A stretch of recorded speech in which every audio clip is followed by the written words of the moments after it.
to the show. And they're racing. A slow beginning for Semyaza and a swift beginning for Kinetic Swagger. At 4-5, Shinny, the favorite, looking to win 7 in a row, settles into second and is to the inside of Full Bridled Phantom. Outside of that is Chest Candy, 3 wide, 3.5 lengths from the lead. Then we come back about a length, maybe 2.5 to Kids Inheritance as the pace is slow. Kinetic Swagger in queue, slowly around the turn by 2, but now they pick it up a little bit and the field becomes more strung out. Semyaza, second last, white horse at the tail, is Pinkos. Up the barn side they go, covered by 10, and with 4.5 furlongs to travel, Kinetic Swagger sole alone on the lead. It is Kinetic Swagger from Full Bridled Phantom. Shinny with that winning streak creeping through to the inside. Outside of that is Chest Candy beginning to puff out the chest, 3 lengths from the lead. On the lead, it's still Kinetic Swagger moving nicely. Kids Inheritance hoping not to go broke. Then we come to Semyaza and still nothing from Pintos. About 10, 11 lengths from the lead as they come down the stretch on the beautiful Canterbury Park turf course. And up top, Kinetic Swagger still full of swagger. Kinetic Swagger from Shinny, and Shinny angles to the outside at 4-5. Shinny is super tough. Shinny is super game. Shinny is going to win 7 in a row. It is Shinny. Well done, young man.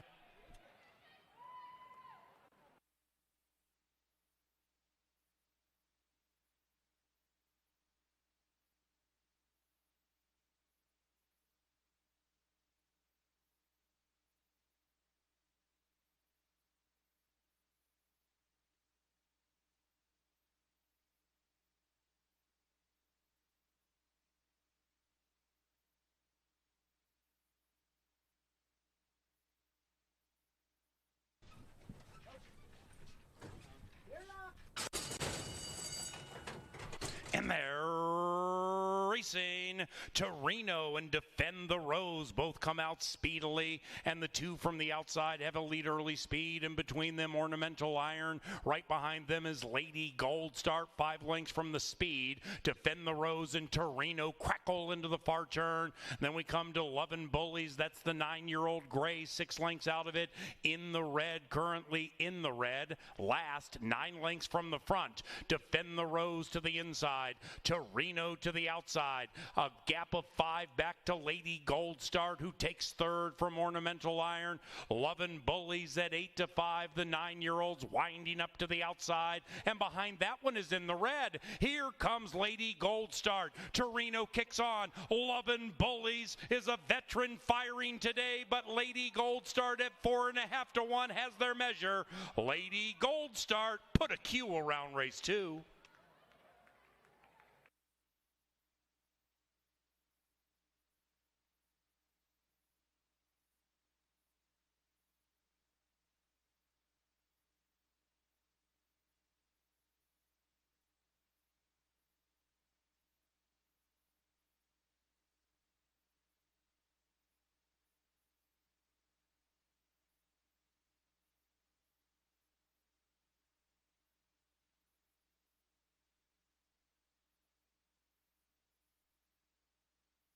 Moves in.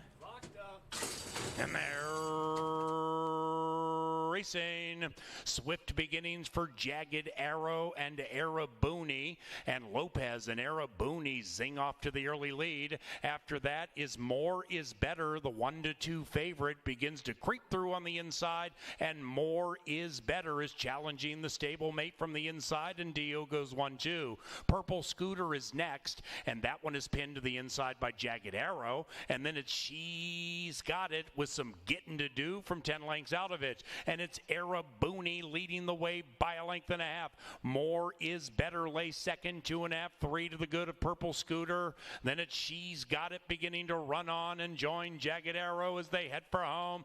Arabuni and Carlo Lopez attacked by More Is Better, and the stablemate appears better from here. Back in third, She's Got It continues to close fast, but is too far behind and has run out of Shakopee real estate. It is More Is Better, and Lindy Lindy Wade winning it comfortably. 2-6-1 in race 3.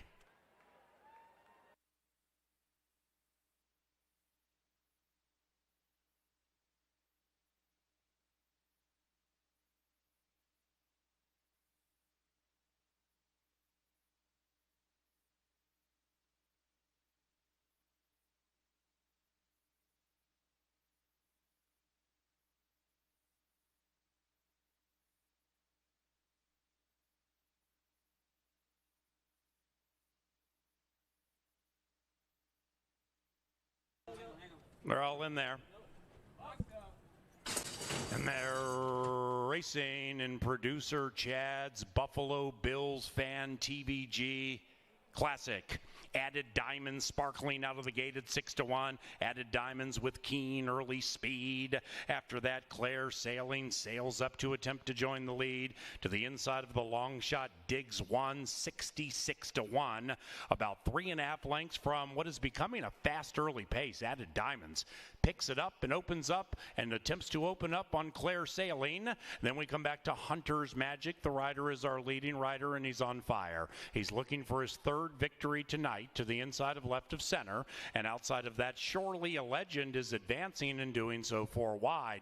Now these 7 are covered by 5 and the leader is Added Diamonds, but the one catching the eye is Surely a Legend from last right up to a joint lead on the 4 wide side.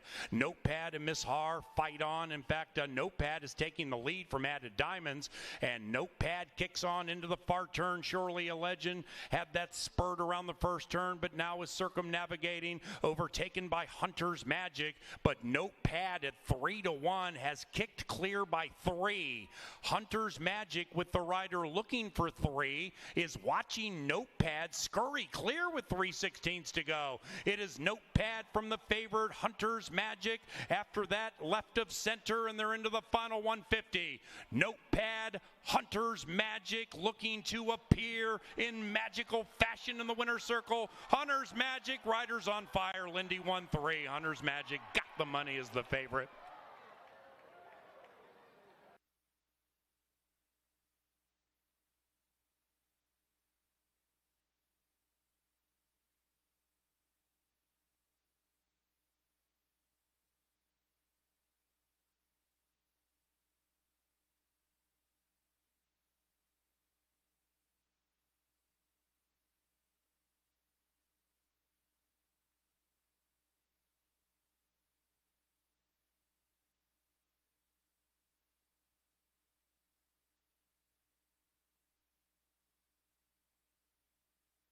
Eight in the gate to begin the CBY Pick 5. And they're racing. And Drama Chorus, the speedy Drama Chorus at 2.5-1, pops out of the gate nicely, but has been shaded and headed by Bring Me a Check. And 2 and 3 race out in a bona fide pace battle with Warrior Boss looking to win 2 in a row. And here comes Warrior Boss at 11-1, sneaking through to the inside to grab the lead. Drama Chorus now third. 1, 2, 3 have gone 5 lengths clear from No Brag, Just Fact, Creative Plan looking to win 4 in a row. 4, 5 lengths behind that, we have Kid Frosty. Kid Frosty is 10 lengths from the lead and covering up Noble Pursuit. And the one in last but beginning to advance is actually Kid Frosty, last overtaken by North Cut. And up the barn side they go with 4 furlongs to travel, and not much gives between 1 and 2. It's Warrior Boss to the inside of Bring Me a Check. After that, we have No Brag, Just Fact. That one's to the inside of Drama Chorus, and now they're beginning to converge on the leaders. Creative Plan is making a move. Likewise for Kid Frosty from last, right up to join the lead. Behind them, No Brag, Just Fact can't get the light of day. North Cut's beginning to cut as they head for the money. It looks quite wide open, and up goes Drama Chorus. At 2-1, Drama Chorus takes the lead. Outside is Kid Frosty. Then on the inside is Warrior Boss, who has withered. North Cut has teetered out, and we're down to 2. It is Drama Chorus from Kid Frosty, but Drama Chorus too good. Drama Chorus put a chill over Kid Frosty and won it.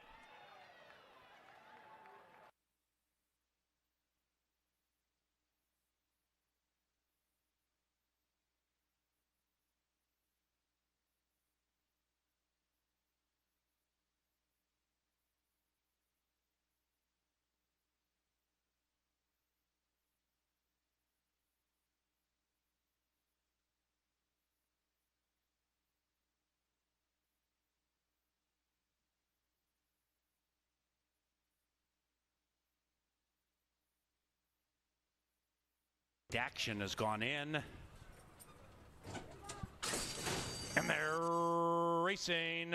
Maidens off squarely, and from the center, Dakota Knight wins the start, and Dakota Knight at 72-1 streaks clear. Now Hunter Jumper finds his feet, and he rallies up to join the lead. So does the firster, Don't Box Me In, looking to not get boxed in. Then it's Bootleg and Posse to the inside of Direct Action. Direct Action on the move, taking fourth, about 3.5 lengths clear from Wildcat Sky. Then it's Minnesota Red, and the one in last is Magic Revolution. Don't Box Me In, sole alone on the lead. Hunter Jumper outside of that one. Direct Action is 3 wide. Then it's Dakota Knight, the long shot, now back and forth, and Bootleg and Posse is to the outside of that one. They're chasing Don't Box Me In with Direct Action and Hunter Jumper making bold moves, and Magic Revolution to the inside. Here's Direct Action at 4.5-1 with good action. Don't Box Me In can't hold him off. 9-5-7, race 6.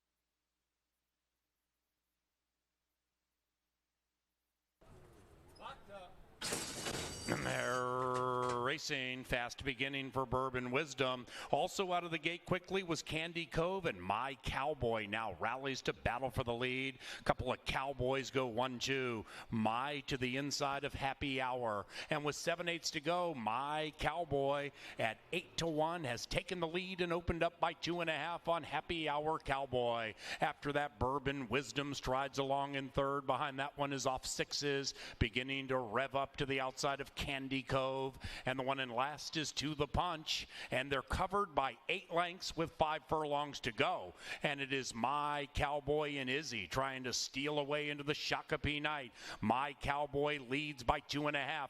In second is Happy Hour Cowboy with Bourbon Wisdom next. Candy Cove is fourth, 7-8 lengths from the lead, narrowly clear from To the Punch, likewise for Off Sixes, and into the far turn they stroll. Izzy with an upset on his mind leads it with My Cowboy. Happy Hour Cowboy ships all in, goes back to third, and Bourbon Wisdom goes on the move and does so quickly. Off Sixes is beginning to churn in from behind. Candy Cove has a lot of work to do at 2-1, but still is clear from To the Punch. My Cowboy is attacked, and Bourbon Wisdom is trying to leave them punch drunk. My Cowboy still keeping the head in front of Bourbon Wisdom, and Off Sixes to the outside of the Cowboy, who looks at those two runners and says no. And Off Sixes is offering another challenge, but it's My Cowboy, wire to wire on his mind. My Cowboy, wire to wire.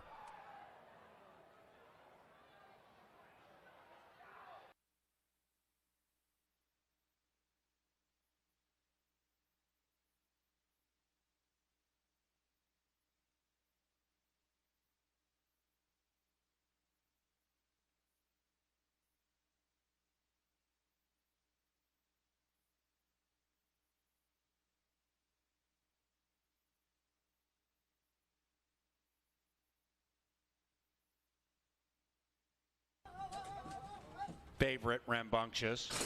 And they're racing. Super Silver came out quickly. Own the Town was left by 3. Super Silver and the bookender, Talkin' Malice, they show really good early speed. Talkin' Malice 16-1 with Ruben Fuentes. Grabs the lead. Around the corner they go. Right behind that one is Seekin' Justice. Then it's Super Silver. The Monmouth Steam is third and 1.5 from the front.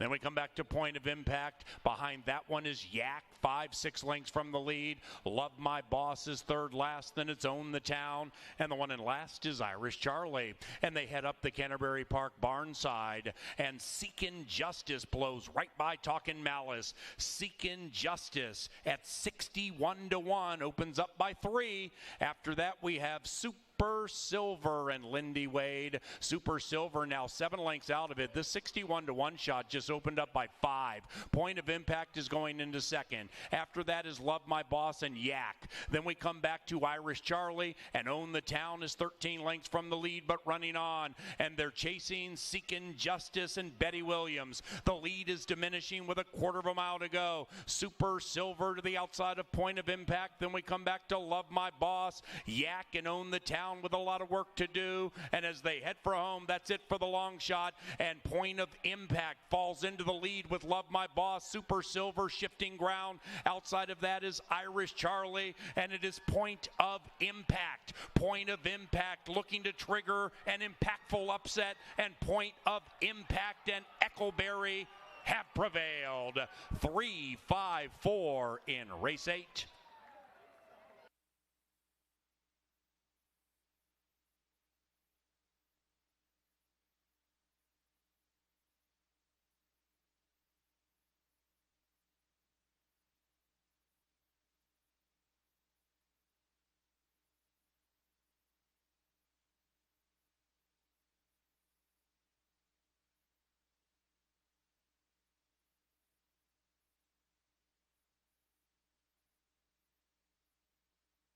Closing night a week from today. And they're racing in the 9th and final. Bad beginning for Raised on Promises. That one came out of the gate in last. The others kick on coyly with Modric and Lindsay showing the way, but now overtaken by Holdin' Tight. And Holdin' Tight has taken the lead, and at 3.5 to 1, speeds clear by nearly 2. After that, we have KC's first BMW, and that one is racing to the inside of Modric, and they've been overtaken by Natural Chill, who's on the move. After that, we come back to Kovacs. Eckleberry looking to go back-to-back. Kovacs 6 lengths from the lead, a mile clear from Raised on Promises. After that is Fly with Class, and the one way back in last is Sir Barnabas, and they head for home in the 9th and final. Thursday, it's CBY, and on the outside, Holdin' Tight, can't hold on tight anymore, is trying to fight back with where we're in to win it to the inside, Withering, and there goes Natural Chill, putting a chill over the field and providing the rider with 4 victories. Natural Chill 4. Kovacs ran into second.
Good afternoon, ladies and gentlemen, and welcome to Canterbury Park. This begins the final 3 live racing days, 2021, and we begin with a fast main track, and let's get to those program alterations, beginning in race 1 on that firm turf course. The rail is at 10 feet. Scratch numbers 4, More is Better, and 5, Lucky Mac. First pick 4, Sands numbers 4 and 5, and no superfecta wagering in race 1.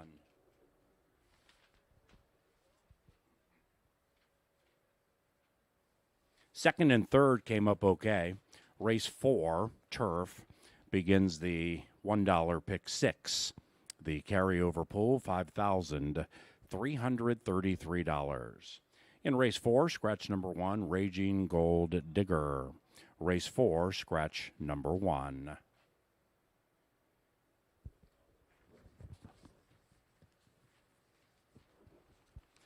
Races 5 and 6, beginning the pick 5, are clear of change. Got a couple for you in race 7. The 8, Poverty Flats, is ridden by Quincy Hamilton. The Locks pick up number 8, Poverty Flats. And we scratch numbers 12, Mischievous Mo, and 14, Price to Pay. Number 13, Jimmy T, scratches Into the Affair. In tonight's 8th race, scratch number 4, Temple's Mon Chéri. That's in race 8, scratch number 4. And in the 9th race, scratch number 6, Imminent Threat. Number 8, Include an Attitude, picked up by Lindy Wade. Fast and Firm, post time, 20 minutes from now, and welcome to Canterbury Park.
What a fantastic season we have had, 2021 at Canterbury Park, and now we are down to the final 3 days of live racing.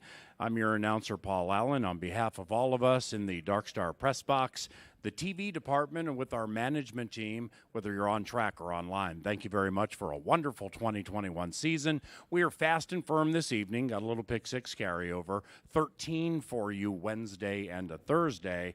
And I know up in the press box, Jay Litza, Star Tribune handicapper, the Oracle, Jeff Madej in the winner's circle, Miss Angela, and also in the Dark Star Press Box now, Brian Aragoni. Very excited to get into these pick 5s the final 3 days. Brian, it's been a terrific season. Festival of Champions, excellent fans back on track. It's been fantastic. Good evening. Well, good evening to you, Mr. Allen, as well, and good evening to the racing fans out there because we have an excellent week of racing. Now, the opening weekend, we did have plenty of big fields this year, but this closing week is going to be impeccable. 326 horses entered over the next 3 days with 26 races, Wednesday as well as Thursday. Big fields, big payouts for big league racing here at Canterbury Park. But we kick off today's card with some very nice races here. We do have 9 of them scheduled for tonight's races and a pick 5 that will begin later on in the card. 10% takeout and also that pick 6. No one able to string along 6 winners in a very challenging sequence last time we raced. And all of a sudden we have a pick 6 carryover. 10% takeout in both the pick 5 as well as the pick 6. Race number 1, we will kick off the early pick 4 in here. But an excellent night of racing. Whether you're tuning in Tuesday, Wednesday, Thursday, whatever it may be, it's Fan Appreciation Week as well. So certainly enjoy the free admission and everything that Canterbury has to offer because we are on day 62 of a 65-day live racing meet here at Canterbury Park. So certainly sit down, relax, and enjoy as the horses join us in the paddock. We'll take you through race number 1 just a few minutes away as we're fast and firm on the final Tuesday at Canterbury Park.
Horses join us in the paddock for what turned out to be a beautiful day here at Canterbury Park. We're fast and firm. We'll kick it off with a 5-furlong turf sprint. Do note 2 scratches out of this race. Take out More is Better along with number 5, Lucky Mac. 4 and 5 come out of this spot. 5 of them will go 5 furlongs. Down on the inside, it's M&M Girl. Israel Hernandez gets the call in here. Won for the last 17 the last 2 years, but has paid her own way. 13 finishes in the trifecta. This one has been trying the dirt. Now they'll go to the turf where they are 0 for 4 on the turf, but they've been trying a little bit of everything. She consistently tries hard each and every race. She does need to make up about 5 lengths on Ice Pop. Last time they met together on July 18th was on the dirt, and Ice Pop was victorious over M&M Girl by 5 lengths that day, 28-1 on M&M Girl. The good-looking gray is Fashion Rose. This one projects to have the lead. Now, getting the lead hasn't been the problem for Fashion Rose. It's finishing the race. Ironically, for the owners, where's the finish line? They've been looking for that finish line with Fashion Rose because turning for home, Fashion Rose has had the lead each time. It's getting to the wire first that's been a little bit pesky. 0 for 3 this year. Did lose to Flan by 3 lengths as well as Ice Pop back on June 30th and June 8th, but should have the lead at potentially a big price. And the lead is where you want to be, especially if you're double-digit odds like Fashion Rose. Number 3 is Flan. Luis Valenzuela gets the call in here for Bruce Sanderson. He sends out both the 1 as well as the 3, owns and trains both. So the stablemate's going to be near one another in the gate today between post number 1 and post number 3. Flan currently on the board at 9-1. 3 victories already so far in 2021. Looking to make it 4 for 7. Very impressive. We'll see if Flan can do it again at a juicy 9-1 price. But I'm going to try Ice Pop in here. This one last time out on the dirt wasn't really persevered with. You see Negron off, Lindy Wade on. 7 for 18. She loves to win. We'll see if she gets back to her winning ways today. 1-9 though, very skinny on the board for a win wager on Ice Pop. On the outside, it's Ashley's New Shoes. For me, this could be the value player in here. 5-1, Luis Fuentes, Corey Rumsey. Popular at the claim box. Corey Rumsey owns and trains 5 for 17. I know Ice Pop's 7 for 18, but 5 for 17, and you're getting 5-1 on Ashley's New Shoes, who's 3 for 4 in the exact on the turf course. Certainly the one to fear, but the one to beat is Ice Pop as the field of 5 kicks off today's pick 4. Good luck.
Welcome to our final 2-for-1 Tuesday. We got 2-for-1 hot dogs, Budweisers, and Bud Lights, in addition to the 2-for-1 admission that we usually have on Tuesdays, but you got in for free. It's Fan Appreciation Week, and if you'd like to come back, you can get in free again on Wednesday and Thursday. Again, this is our final 3 days of racing. Lots and lots of action coming your way. We have 9 tonight, in addition to 12 and 13 in the next couple of days, if you can join us. We're on a fast main track and firm turf this evening. That's where we'll start our card in race number 1. They go 5 furlongs in this one. It's an optional claimer or starter allowance. No superfecta wagering in the first race with a scratch of More is Better and Lucky Mac. Your 1-5 favorite is Ice Pop, looking to rack up another win in the Canterbury season in the closing stages of it. We have pick 4s beginning here in the first race and in race number 6 this evening. Brian Aragoni has put together a ticket for the early one, and he will take you through his thoughts on the sequence coming up shortly. But we also have a carryover in our pick 6 that begins in race number 4 this evening. That's a 10% takeout pick 6. It's $1 minimum, and there's over $5,300 in the carryover for this evening's pick 6. The pick 5 will start the race after that. That's also a 10% takeout wager. That one's a 50-cent minimum. No carry there, but we do usually get very healthy pools and expect those pools to be right on par this week with our full fields and big cards. The first gray of the day is running here in the first race. That's the 2 Fashion Rose. And if Fashion Rose does come up a winner, Grey Duck will provide 2-for-1 cocktails for the rest of the evening here at Canterbury. That's the 2 Fashion Rose. We thank Grey Duck Vodka all year for sponsoring the first gray of the day. And if she wins, 2-for-1s in addition to your 2-for-1s on Bud and Bud Light. As I mentioned before, Brian Aragoni has put together a pick 4 ticket for you. You have 5 minutes to make your own, but if you would like his insight on the sequence, and you should, he is the resident horizontal wagering expert, stay tuned and listen up. He's about to give you a winner in the early pick 4.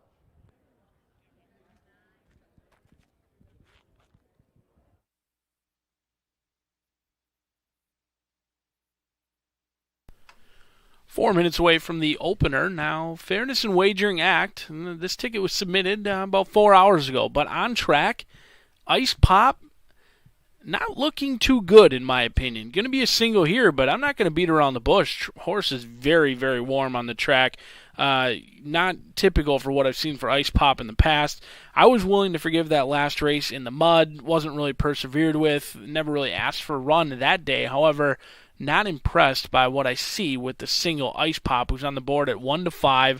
Currently the horse to beat, but probably not the horse to bet. So we'll see if she can outrun how she's warming up at this point, but don't love how or what I see right now from Ice Pop, who is very warm out on the track, and it's only about 70 degrees here at Canterbury Park. So not a lot of excuses to be overly warm for your 1-5 favorite Ice Pop, who will be the single on the pick 5 ticket. As we go on to 5 furlongs on the turf course in race number 2, starts those rolling doubles and pick 3s as well. We're going to go 1, 4, and 6. I do think Jody's Angel is strictly the horse to beat in here, but College Party's awfully fast, and Royal Privacy just loves to win. 20 victories from 58 starts. A horse that commands respect, has won 3 out of the last 4.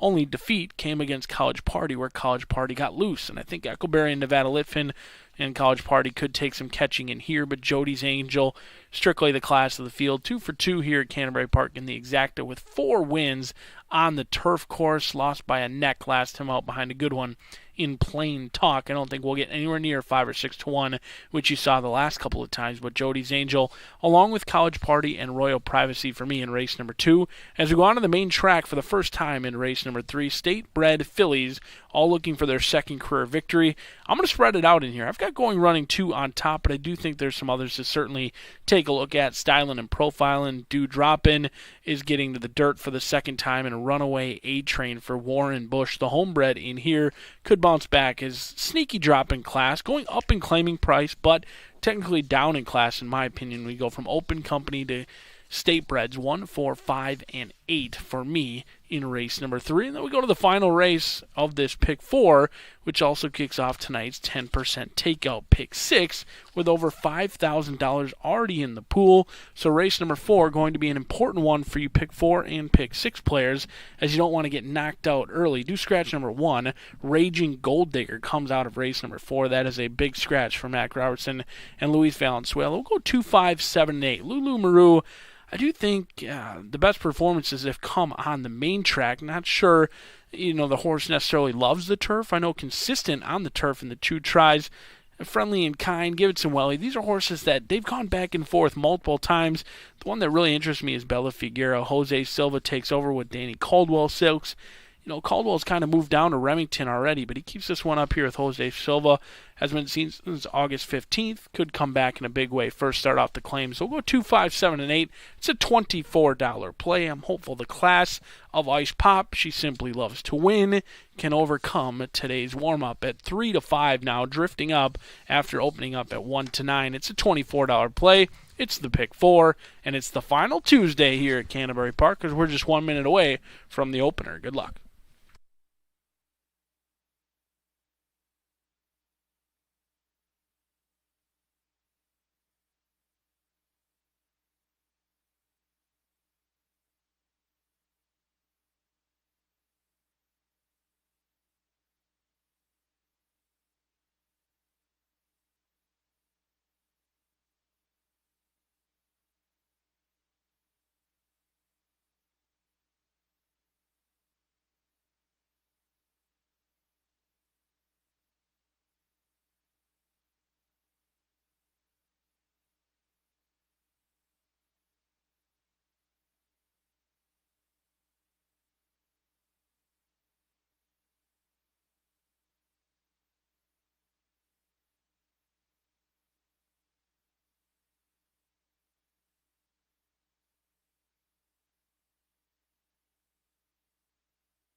It is now post time for the first at CBY. And they're racing on a beautiful Tuesday in Shakopee, California, Shakopee, Minnesota. And Fashion Rose challenges the favored gray Ice Pop, who's on the 3-wide side. And between them is Flan as they head into the far turn. Flan puts the head in front. After that, Ashley's New Shoes. And then M&M Girl is last of the quintet and 7 lengths from the front. Flan and Ice Pop go 1-2. Fashion Rose no longer in bloom. After that, Ashley's New Shoes strutting up to the outside. Rider has the orange silks. And the one in last is M&M Girl. And they're chasing Flan at 2.5 to 1. It is Flan. Ice Pop is melting. And in fact, the 6 to 5 favorite might run last. Here comes Ashley's New Shoes at 2 to 1. Just dancing by and doing it beautifully. M&M Girl from the back of the pack for second. 7-1-3 in the lid lifter. Ashley's New Shoes look good.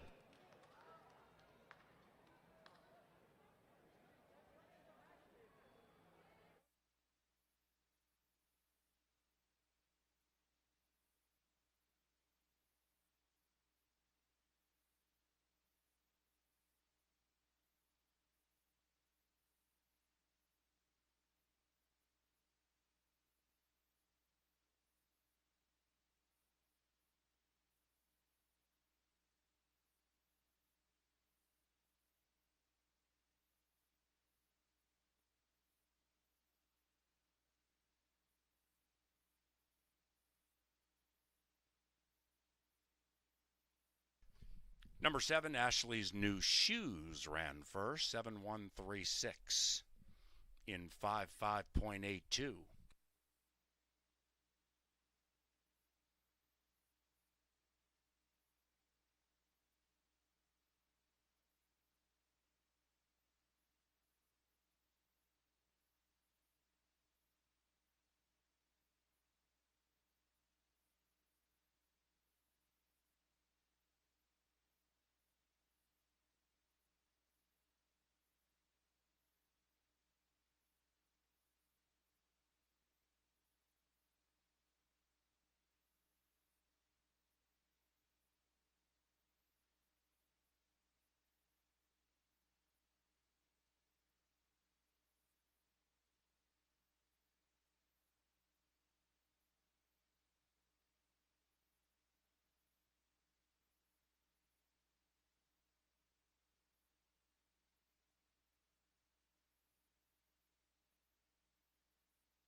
The first of 9 official.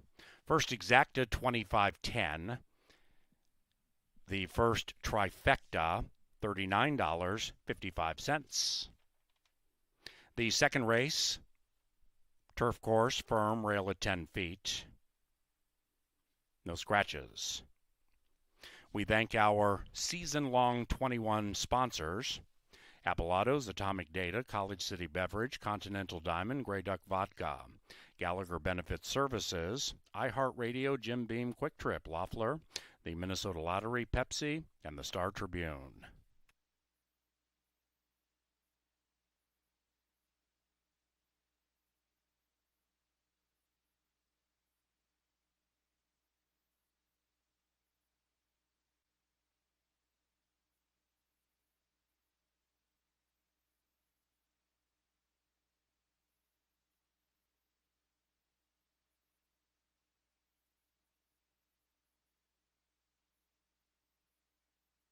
The first into the Mystic Lake Winners enclosure after winning the Roy Girella purse, it is Ashley's New Shoes and Luis Fuentes. Corey Rumsey is the winning owner and trainer of Ashley's New Shoes, victorious in race 1. If you have joined us on track, thank you very much. Likewise, for those of you watching and wagering all around the country, including California, we thank you for your season-long patronage. Best of luck this evening. Pick 6 carryover, middle of the card, more than $5,000, and the second race on the turf, 20 minutes from now.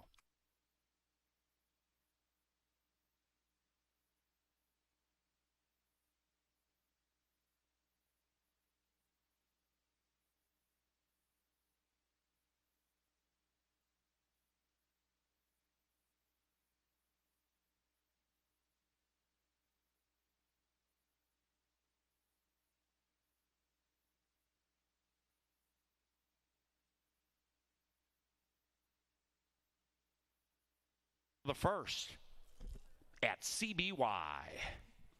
And they're racing on a beautiful Tuesday in Shakopee, California, Shakopee, Minnesota. And Fashion Rose challenges the favored gray, Ice Pop, who's on the 3-wide side. And between them is Flan as they head into the far turn. Flan puts the head in front. After that, Ashley's New Shoes. And then M&M Girl is last of the quintet and 7 lengths from the front. Flan and Ice Pop go 1-2. Fashion Rose no longer in bloom. After that, Ashley's New Shoes strutting up to the outside. Rider has the orange silks. And the one in last is M&M Girl. And they're chasing Flan at 2.5 to 1. It is Flan. Ice Pop is melting. And in fact, the 6 to 5 favorite might run last. Here comes Ashley's New Shoes at 2 to 1. Just dancing by and doing it beautifully. M&M Girl from the back of the pack for second. 7-1-3 in the lid lifter. Ashley's New Shoes look good.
Beaten favorite to kick off Tuesday here at Canterbury Park as Ice Pop goes down and, in fact, doesn't hit the board.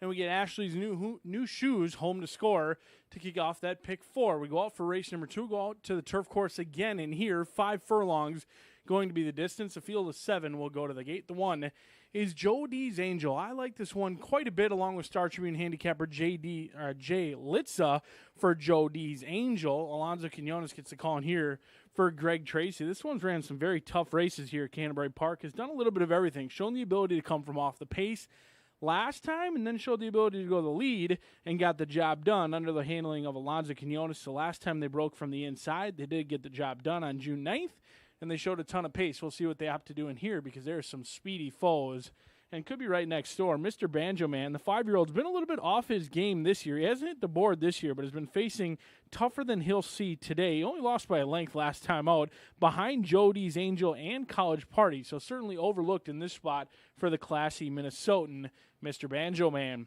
The 3 is Ship It Red, the Kentucky bred, 6 years old, but still going strong. 1 for 8 this year with 4 second-place finishes. Just a couple photo finishes away from multiple victories this year. Did get the win last time out ahead of Skippy Strike, who's in post number 5, 9-2 on Ship It Red. Your current favorite right now is College Party. A little bit surprising, in my opinion, that College Party favored in this spot. There's no doubt College Party can run, but against this group, certainly some that have a little bit more class than College Party has shown, despite 8 victories from 33 starts, has yet to miss the board in 5 starts on the Canterbury Park turf, projects to be the one to catch to cash. But Skippy Strike has shown the ability to show a new dimension right next door in post position number 5. Going long, Skippy Strike always needed to be on the lead. Now as a sprinter, has really closed races very strongly. We'll see if Dean Butler can time it right, but Royal Privacy looking for win number 21 in start number 59. Royal Privacy loves to win,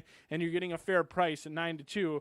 But on the outside, it's Just Blaze. Lindy Wade had options. Looks like he could have rode the 1. He opts to ride Just Blaze on the outside as the field of 7 goes back out to the firm turf course for Tuesday at the park.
We will venture back to the turf course for another 5 furlong sprint.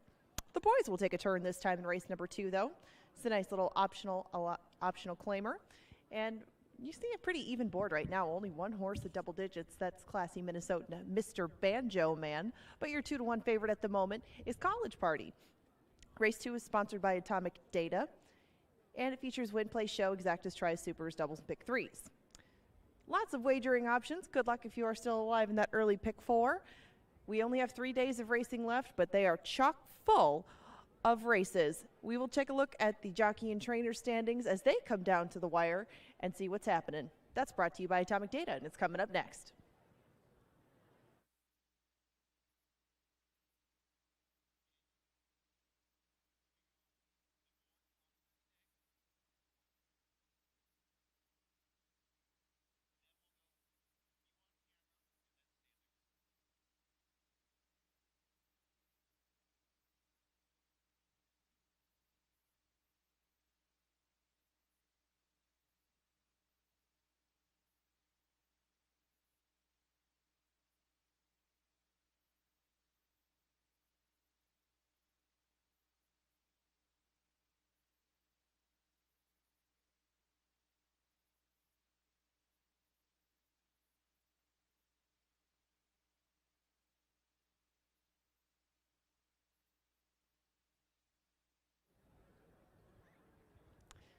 On screen now is Kevin Gorg's power play of the day.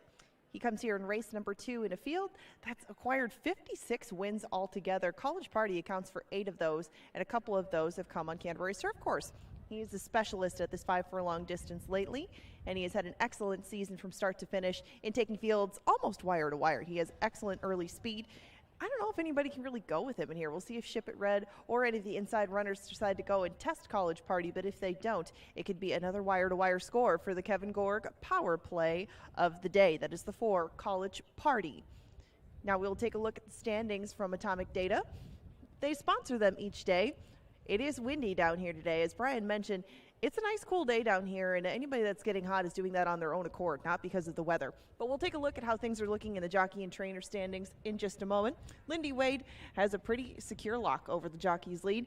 Now, when we get down to this last week, he is in front. He has mounts in 28 races this week. Rye Eccleberry has mounts in 29. It would take quite a comeback for Rye Eccleberry to overtake him, but Lindy Wade, again, has had an excellent first season up here at Canterbury. Alonso Quinones having an excellent meet himself with 52 wins, and we will see them both moving south pretty much immediately after the meet ends. But between the top two, 28 and 29 mounts, some opportunity for some changes at the top of that leaderboard, but it would take one heck of an effort by Rye to catch Lindy Wade on top. Mac Robertson and Robertino Diodoro are separated by 3, but a lot more coming from Mac's stable. He has 8 entries in 6 tonight. He's got 10 entries in 6 races tomorrow and 17 entries in 11 races on Thursday. Now you compare that to 5 entries in 4 races today, 2 in 2 tomorrow for Robertino, and 10 in 6 on Thursday. And it certainly looks like Mac Robertson is going to at least be the favorite to win another trainer's title. And he is going to be quite a heavy favorite in that respect. We will see how tonight goes and go from there, as there's not a lot coming from the second stable tomorrow, but a lot for both on closing day. That's a look at the Atomic Data leaderboards. We thank them all season long for their sponsorship of both this and the t-shirt launch, which is coming up a little bit later on the card. They've provided us insight on how things are looking, as we have had a lot of new faces in that jockey's room, and one of them, Lindy Wade, looks like he is well set to take home his first riding title in his first season at Canterbury. We're 3 minutes away from race number 2, and your 2-1 favorite remains College Party here in Shakopee, California. You have 2 minutes to bet the second.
It's post time for the second race.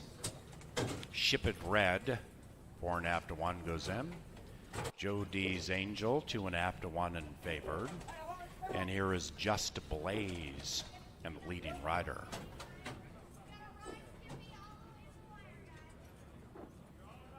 And they're racing.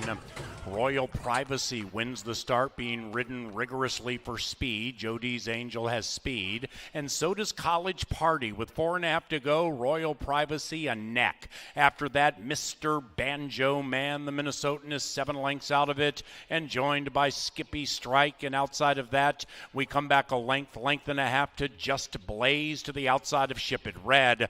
Royal Privacy and College Party slug it out with a quarter of a mile to go. College Party to the inside of Royal Privacy. Joe D's Angel swings wide for the stretch drive. Skippy Strike is striking from the outside. Skippy Strike on the move, and now we have 4 abreast. Behind them, Just Blaze, nowhere to go. Tough trip. Likewise for Mr. Banjo Man. Up goes Joe D's Angel, and now Ship It Red gets out trying to win 2 in a row. Joe D's Angel, Ship It Red! Ship It Red! Inside!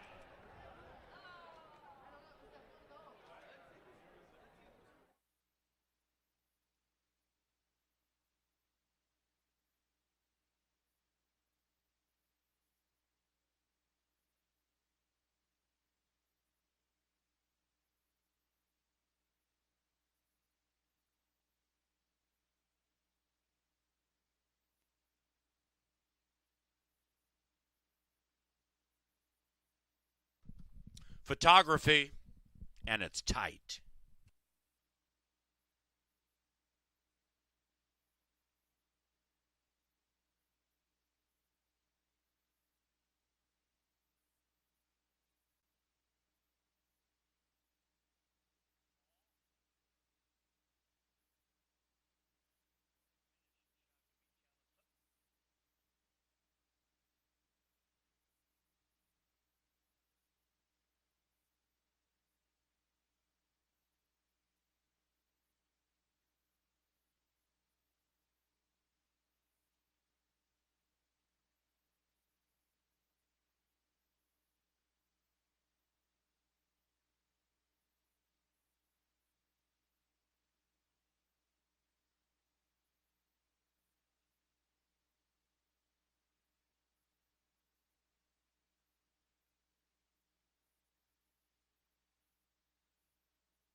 We have an answer.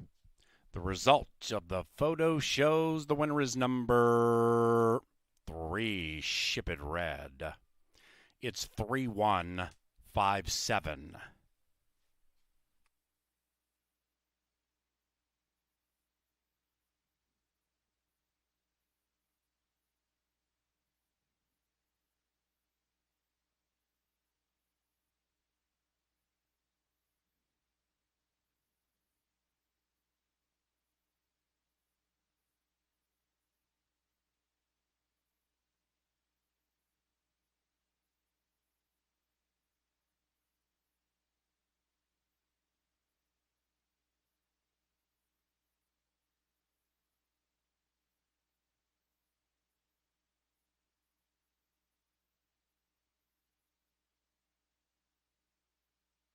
Second race official.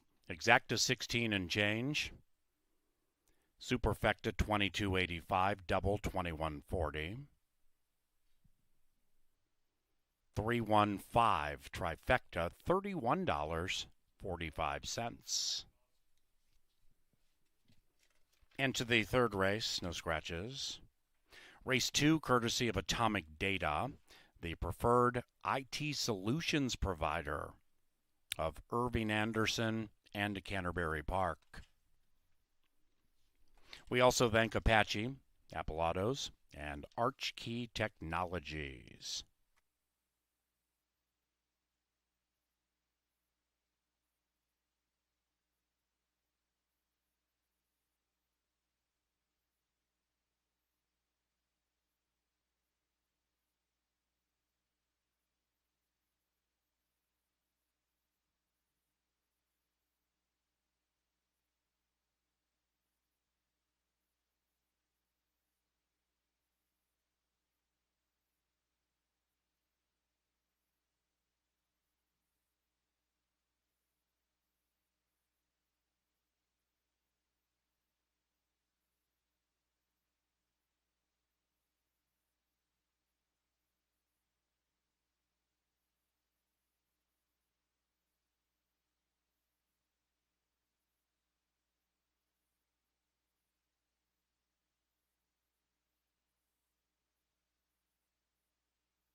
And race number 2, the Norm Johnson purse, goes the way of Ship It Red and Ruben Fuentes. The owners, Valerie Lund, Kristen Boyce, and Mary Lou Holden. And the winning trainer is Valerie Lund. It's 2 in a row for Ship It Red.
And they're racing. Royal Privacy wins the start, being ridden rigorously for speed. Jody's Angel has speed, and so does College Party. With 4.5 to go, Royal Privacy a neck. After that, Mr. Banjo Man, the Minnesotan, is 7 lengths out of it, and joined by Skippy Strike. And outside of that, we come back a length and a half to Just Blaze to the outside of Ship It Red. Royal Privacy and College Party slug it out with a 1/4 of a mile to go. College Party to the inside of Royal Privacy. Joe D's Angel swings wide for the stretch drive. Skippy Strike is striking from the outside. Skippy Strike on the move, and now we have 4 abreast. Behind them, Just Blaze, nowhere to go. Tough trip. Likewise for Mr. Banjo Man. Up goes Joe D's Angel, and now Ship It Red gets out trying to win 2 in a row. Joe D's Angel, Ship It Red! Ship It Red inside.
As to get up in the nick of time under the shadow of the wire for Ms. Valerie Lund. Ruben Fuentes gets the job done in race number 2 as we go 11 minutes away from race number 3, the last race before the pick 6 carryover will begin in race number 4. A field of 8 will go out to the main track for the first time this evening, 6 furlongs. Going to be the distance. The girls all looking for their second career victory. Number 1 is Going Running 2. I think this one deserves a long look. Why not? You've got the Hall of Fame trainer, most notably known for his quarter horse success. However, he does a nice job with the thoroughbreds as well. He's only sent 10 to the gate, 3 seconds, and a third for the Hall of Fame trainer, Ed Ross Hardy. We'll see if he can get this 5-year-old mare home, a winner who's 1 for 16, and I think she deserves a look at 23-1. The 2 is Tantima. This looks to me like a turf horse whose lone win did come on the main track in an off-the-turf event. So we'll see what Tantima opts to do in here as Valerie Lund looks for back-to-back winners. She won race number 2. She looks for another one in here with Tantima, the favorite last time. Now she'll look to do it with the long shot. The 3 is Boozin' at Bozos. This one likes to be a little bit slow out of the gate and make one run of it late. We'll see if Alonzo Quinones can time it right for Boozin' and Bozos, who's making start number 10 today. The lone victory did come earlier this year against Maidens, going shorter, but finished with an absolute flurry. So if they go fast early, Boozin' and Bozos could be rolling late. But the 4 is styling and profiling for Rye Eckleberry as Valerie Lund sends out 2. She's got the 2 as well as the 4. Eckleberry gets the call in here for the Butsos. 1 for 16. Has been taking on much tougher than this. Makes a class drop in here, and it's a big one. From allowance level right down to claiming $15,000. As far as I can see, this horse has never been at this level in the past. Gets class relief today. We'll see if the win follows with it as well. 7-5 on the board. But the unknown is there with Doe dropping 7-2, lightly raced. Already looking for win number 2 and only start number 4. The lone victory came in the debut on the turf course. Lindy Wade, the red-hot Lindy Wade, our leading rider, looking for another win in here, 4-1 on Dew Droppin'. The 6 is Runaway A-Train. The Minnesotan took on Open Company last time out. Gets back in with Minnesotans in here and should appreciate it, 13-1. The 7 is Ort's Dream. Has a tendency to break slow. We'll see if Kelsey Haar can avoid a slow break with the 7. And on the outside, that would be nice. Tony Ringstorff winning at 23% so far this year. We'll see if the horse bred by Curtis Sampson himself can get the job done for Victor Morales. Izzy Hernandez calling the shots. On the outside is the field of 8. We'll go to the gate. One of them will return victorious as Paul Allen gives you the call 9 minutes away.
We'll race on the main track for the first time in race number 3.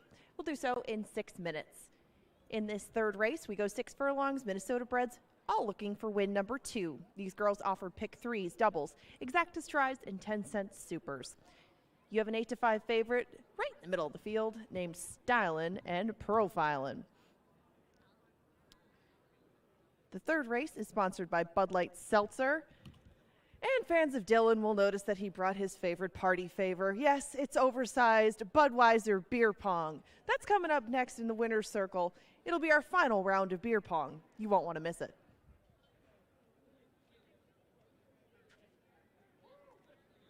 See, you have fans. Listen to that. Listen to that. That's my only fan ever for anything.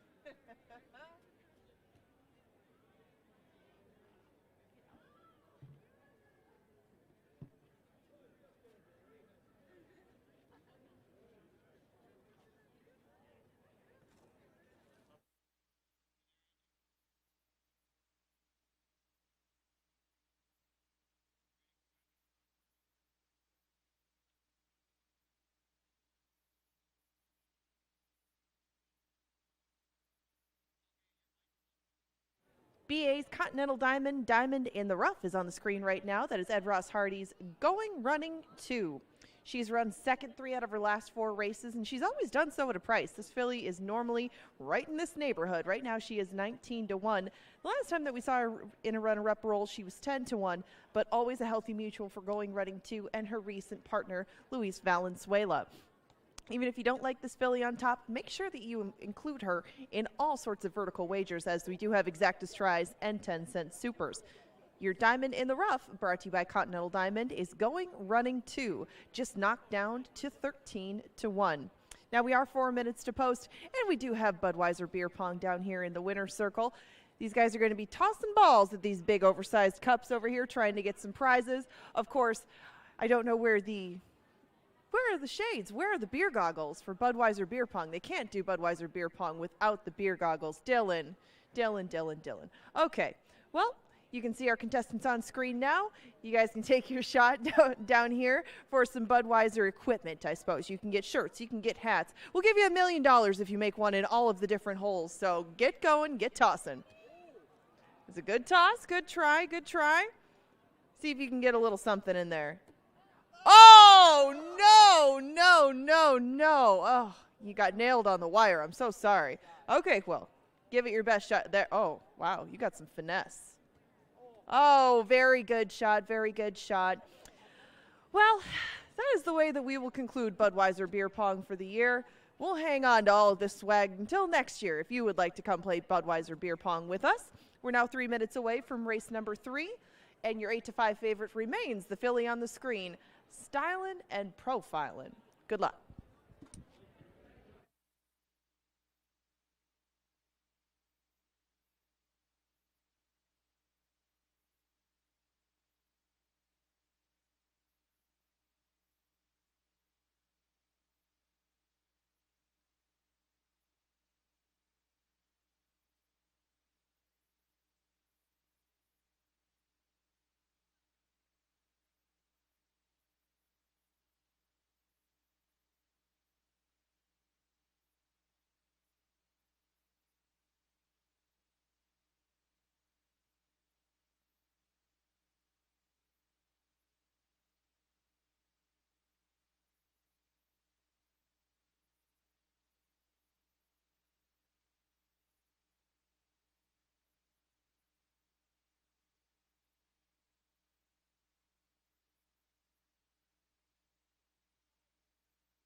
It's post time for race number 3.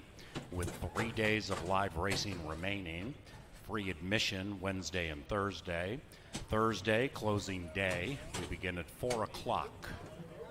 Styling and profiling, 8 to 5, and favored. That would be nice. Last one in at 2 to 1. 8 in the gate, third, CBY. Racing, rough beginning for that would be, check that for Ort's Dream. Nightmare for the Dream out of the gate, missed at 5. Styling and profiling right to the lead, cruising to it stylishly. It is Styling and profiling, 1.5. Behind that one is Runaway A-Train to the inside of Dewdrop In. Then we come back to Going Running 2. That one's 4 lengths from the lead, pinned to the inside. That would be nice, shoved on a bit and 4 wide. And that group is about 8 lengths clear from Booze and at Bozos. Then it's Tantima and the slow beginning Ort's Dream, 15 lengths behind. Styling and profiling, and Echoberry lets out a notch, and Styling and profiling puts 5 on the field at even money with a quarter of a mile to go. Runaway A-Train is next. Behind that one is Going Running 2, spinning the wheels, 7 lengths out of it. That would be nice to the far outside into the final furlong. Styling and profiling still with a very, very healthy lead. Runaway A-Train has been derailed, and Styling and profiling is gone. Easy victory for Styling and profiling from Runaway A-Train and Going Running 2.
Into the Mystic Lake Winners enclosure, it is Styling and profiling and Rye Echoberry. The winning owners, Barry and Joni Butzo of Eden Prairie, and the winning trainer, Miss Valerie Lund. Styling and profiling is a 4-year-old brown filly by Tapiture out of Frequent Flyer, Bold in Minnesota. First pick 3, $23.35. The exacta 41.30. The trifecta was chalk all odds and it paid $129. Ooh.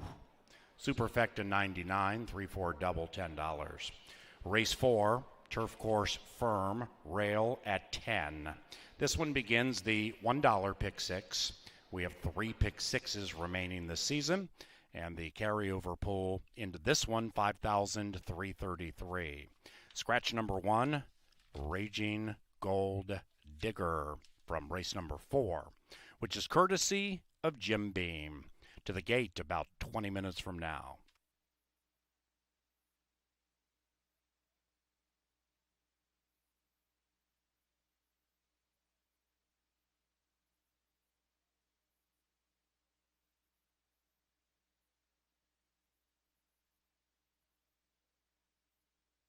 Third, CBY. And they're racing. Rough beginning for that would be, check that, for Ort's Dream. Nightmare for the Dream out of the gate. Missed it 5. Styling and profiling right to the lead. Cruising to it stylishly. It is Styling and profiling 1.5. Behind that one is Runaway A-Train to the inside of Dewdrop In. Then we come back to Going Running 2. That one's 4 lengths from the lead, pinned to the inside. That would be nice. Shoved on a bit and 4 wide. And that group is about 8 lengths clear from Booze and at Bozos. Then it's Tantima and the slow beginning Ort's Dream, 15 lengths behind. Styling and profiling, and Eckleberry lets out a notch, and Styling and profiling puts 5 on the field at even money with a quarter of a mile to go. Runaway A-Train is next. Behind that one is Going Running 2, spinning the wheels, 7 lengths out of it. That would be nice to the far outside into the final furlong. Styling and profiling still with a very, very healthy lead. Runaway A-Train has been derailed, and Styling and profiling is gone. Easy victory for Styling and profiling from Runaway A-Train and Going Running 2.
12 minutes away from the fourth race, which kicks off today's $1 pick six. Jeff Maday's favorite wager, the 10% takeout pick six. We'll see if him and Palicki can team up for a win in here with the pick six. 7 of them will go to the gate for a 7.5 furlong journey on the turf course. Lulu Lamoureux 9-5, currently favored. Feisty down in the paddock at this point for Robertino Diodoro and Lindy Wade.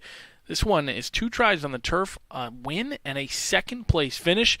The turf victories have been kind of a grind, but they've gotten the job done. We'll see if Lulu Lamoureux can make it 3 for 3 on the turf. Currently 9-5, the one to beat. Maybe not the one to bet, though, but give it some welly. The good-looking gray was a very impressive winner last time out. Ruben Fuentes hopped on. It was his first mount on this horse, and all of a sudden, give it some welly really woke up for Wasabi Venture Stable.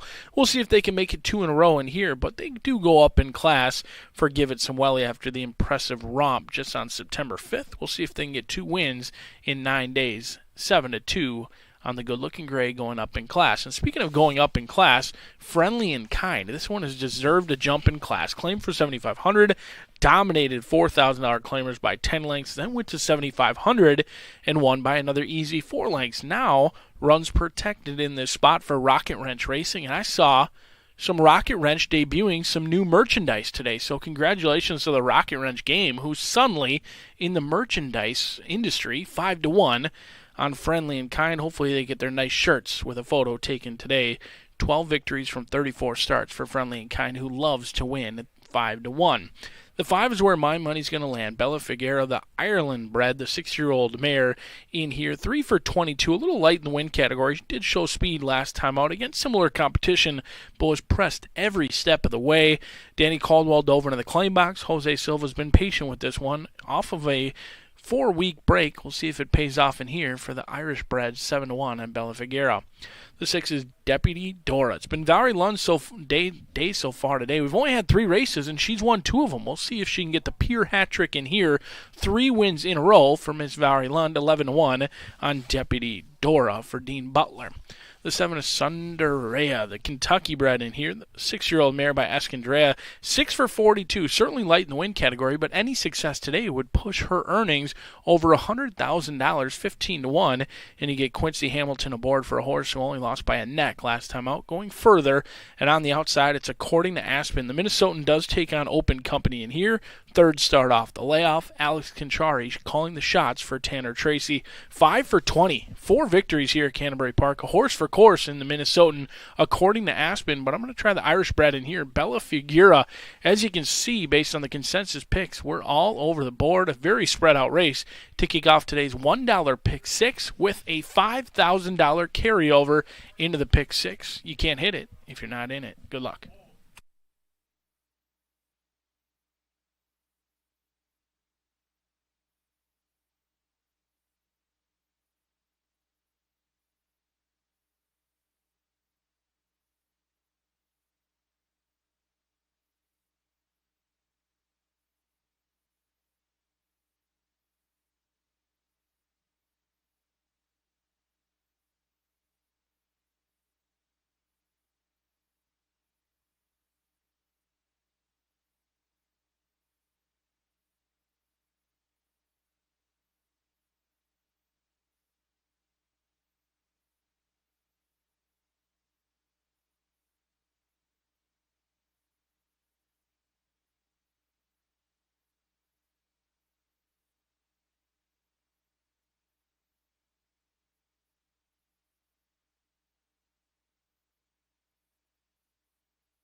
We're back on the turf course for race number 4. This one is 7.5 furlongs. We bring more ladies out to play in here, but Raging Gold Digger will not be amongst them. So we have a field of 7 to kick off this pick 6. Remember, there was a carryover of over $5,000 into the pick 6 pool tonight. It's a $1 minimum wager. It's 10% takeout wager, and it starts in 6 minutes. If you don't feel like wagering on the pick 6, well, you have other options, of course. There's dollar exactas, 50-cent tries, 10-cent supers, dollar doubles, and 50-cent pick 3s. A vast wagering menu coming up for race number 4. They'll go to the turf in a few minutes, and in the meantime, well, we have to bring out that beautiful cutout of Paul Allen one more time. If it makes you as happy as it makes all of us in marketing, you're not going to want to miss Put a Rock in It for the final time this season.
I have found the perfect candidate for Continental Diamond Put a Rock in It.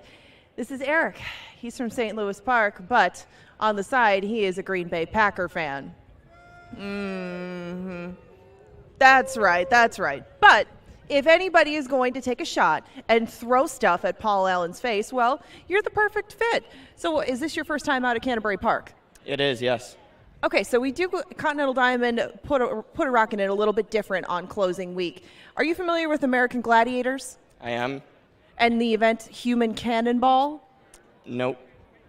Okay, no, I'm just messing with you. All you have to do is throw diamonds into all you have to do is throw diamonds in Paul Allen's mouth, and you get $150 from our friends at Continental Diamond. Do you have anybody in particular that you think you could buy some great jewels for? I got my buddies over there. They look a little bit thirsty, so I could always help them out. What a guy. Well, I guess you have some redeeming qualities to you. So turn around, face Mr. Allen. I know. It's a scary face. It's a big target. We know you can do it. And the more you get in there, the better. Okay, that hit his neck. Oh, come on. You got the right technique. Oh, I'm sorry. Here, take one more shot. We know you need lots of those in Green Bay. I'm sorry. Just about as successful as Aaron Rodgers. Congratulations. Thank you for playing, and hope you enjoy the rest of your first night out here at Canterbury. Thank you so much, everybody. Go, Pat, go.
The runners are moving into the gate, and it is post time for the fourth race and the commencing of the Canterbury Park Pick 6.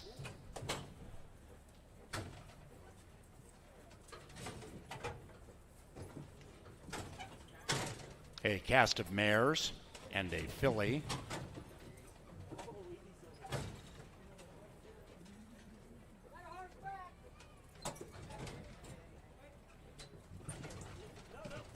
They're all in there. They're racing. According to Aspen from the outside, broke swiftly. So did the Irish Bella Figura and Lulu Maru. Now Lulu Maru at 2-1. That 2 Lulu Maru at 2-1 has taken the lead from Bella Figura. And according to Aspen, gets down neatly about 5 lengths from the lead to the outside of Friendly and Kind, attempting to win 3 in a row.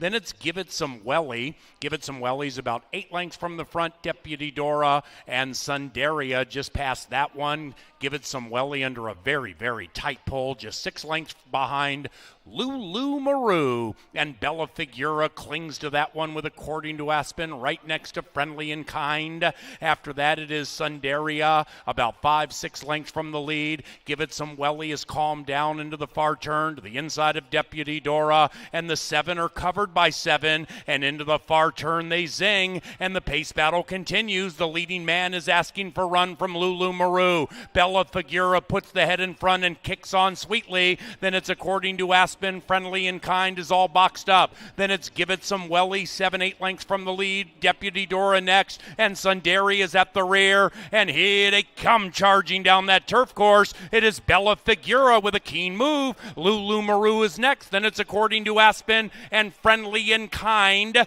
Bella Figura at 12-1 has taken the money and starts the pick 6 with an upset.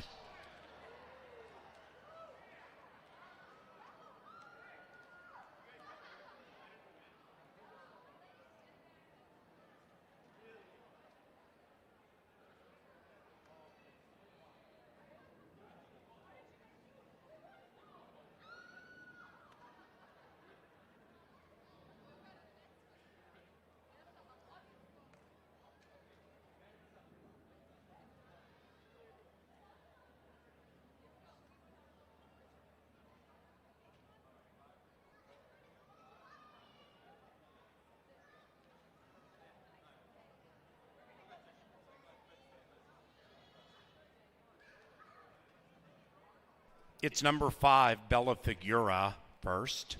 Photo for the rest.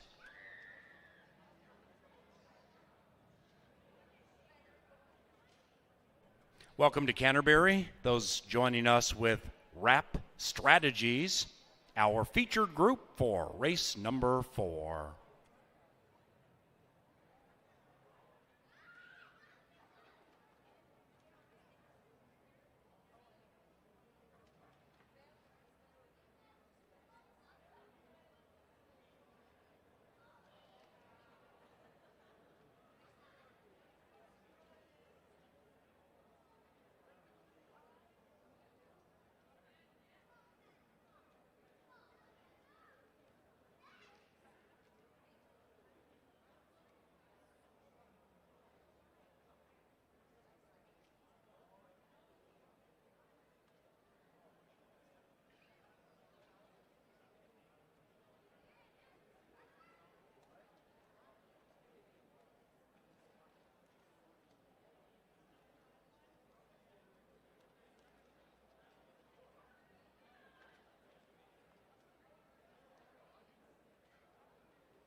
Into the Mystic Lake winner's circle, it is Bella Figura and Luis Fuentes.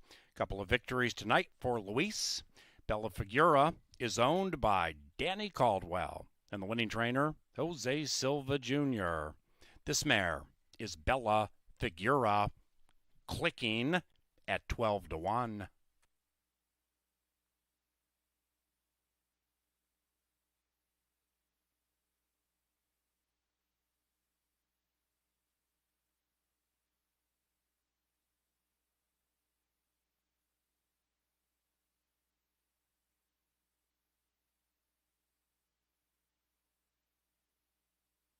Eight, according to Aspen, second.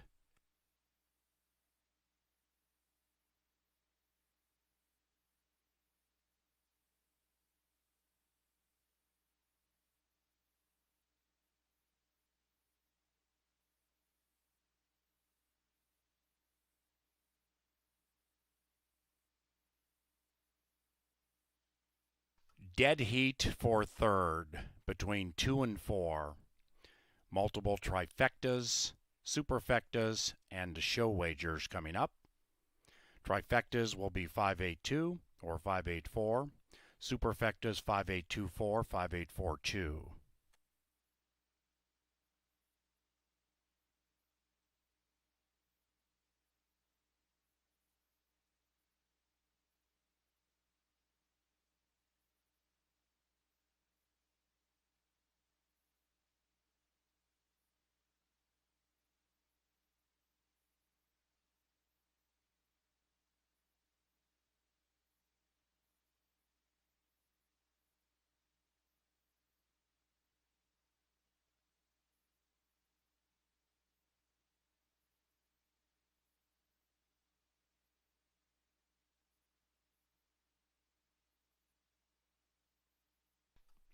The race 4 bets are settled. Big payoffs. 107 for the exacta trifecta with the 2 and third, 55. And the double paid 35. Pick 3, 67. First pick 4, 405. Once again, multiple trifectas and superfectas. The trifecta with the 4 and third paid 113. Superfectas 76 and 87. The former with the 4 and fourth. We come now to the fifth race, beginning the 50-cent pick 5 with the nation low 10% takeout. Big field. No scratches, no rider changes. Turf time 20 minutes from now.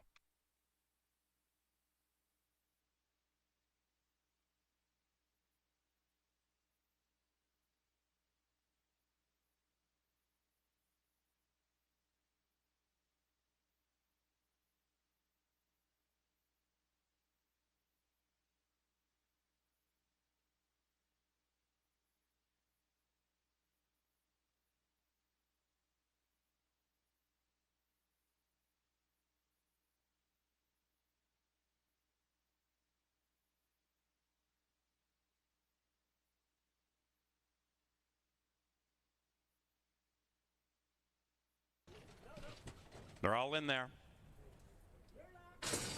They're racing. According to Aspen from the outside, broke swiftly. So did the Irish Bella Figura and Lulu Maru. Now Lulu Maru at 2-1. That 2 Lulu Maru at 2-1 has taken the lead from Bella Figura. And according to Aspen, gets down neatly about 5 lengths from the lead to the outside of Friendly and Kind, attempting to win 3 in a row. Then it's Give It Some Welly. Give It Some Welly's about 8 lengths from the front. Deputy Dora and Sundaria just past that one. Give It Some Welly under a very, very tight pull, just 6 lengths behind Lulu Maru. And Bella Figura clings to that one with, according to Aspen, right next to Friendly and Kind.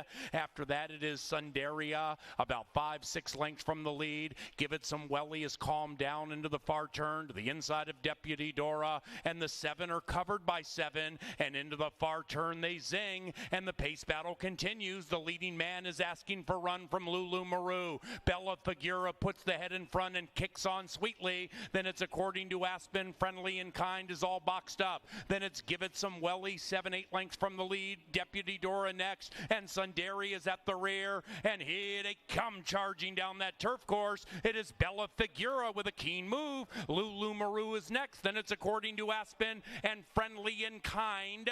Bella Figura at 12-1 has taken the money and starts the pick six with an upset.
Looks like a good claim for Mr. Caldwell himself, with Bella Figuera providing a price in that pick six.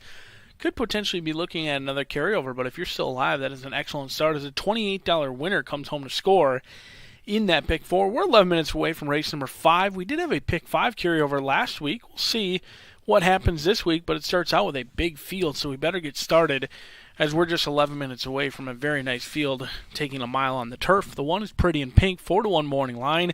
Currently 10-1 at this point. I do think Pretty in Pink, one of a handful in here that certainly deserves a look. 1 win from 11 starts with 6 second-place finishes.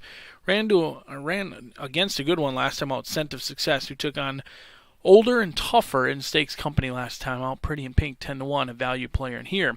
If they do go fast, I've chased Fall Moon around this racetrack all year long. Now, I jump off. Maybe it's time for you to jump on. Fall Moon, very impressive winner, April 3rd at Tampa, but since then has a late-running style, which hasn't necessarily been conducive to success here at Canterbury Park. We'll see if that changes today for Fall Moon. The 3 is Shabam. Short rest should be no problem for Shabam. The Minnesotan is in good form right now. Made a good run of it against rush hour traffic, but Gary Shear had that one primed and ready to go in the $100,000 Princess Elaine. Shabam, 9-1 on the board. The 4 is Time in the Tavern, going way up in class in here. Off the claim for $62.50. Goes to the turf for the second time. Going to be one of the field's long shots at $62-1. Taking all the action right now is Slime Queen. Mac Robertson ships in from glitzy Arlington Park. 1 for 17. Now that's the bad news. The good news is 8 second-place finishes and has run in much better races than many of these in here. Even money on Slime Queen, who's a deserving favorite. Another Minnesotan in here who's been very impressive so far this meet, got the maiden-breaking score in impressive fashion back on June 3rd, then took on winners and lost a Scent of Success, and then really dominated last time out after an unusual move on the backside, but still had plenty left to hold off Imminent Threat and Molly's Angel. Let's Skedaddle could be a value player in here. The 7 is Ships Creek. Chad Lindsay getting the call in here for Roy Lindsay and the Hall of Fame trainer Dave Van Winkle. 0 for 4 on the turf. I thought this one was very impressive in the Canterbury Park debut on July 11th. Since then, had a troubled trip and then really showed nothing last time out. They'll try the turf today, 15-1 on the board. The 8 is Lady Astrid, another one who makes the turf debut in here. The 3-year-old filly takes on older. Looks to be in a tough spot. We'll see if they can make it work at 23-1. The 9 is Rental Pool. Was in good form earlier this summer. Seemingly has trailed off. Has the horse trailed off, or is it just because they've been on a sloppy racetrack? We'll find out 9 minutes from now. The 10 is Come On Sweet Pea. Israel Hernandez calling the shots for Sweet LLP. The homebred in here for the Urbans. The 5-year-old mare by Keela getting better with each and every start, but has to work out a trip. And speaking of working out trips, the 11 and the 12, no easy picking for Missy and the Mischief, who likes to be on the lead. Didn't finish great last time out, going shorter. And then Aaron's Creation, another one who just kind of ran evenly last time out, but Robertino Diodoro get paid Ride Wade. You'll get paid plenty in this spot. 30-1 on Aaron's Creation. A wide open field to kick off the pick 5. We'll take you through it once the horses are out on the track. Get those wagers in now, and good luck.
We'll take one more spin to the turf course. These are optional claimers, and they're fillies.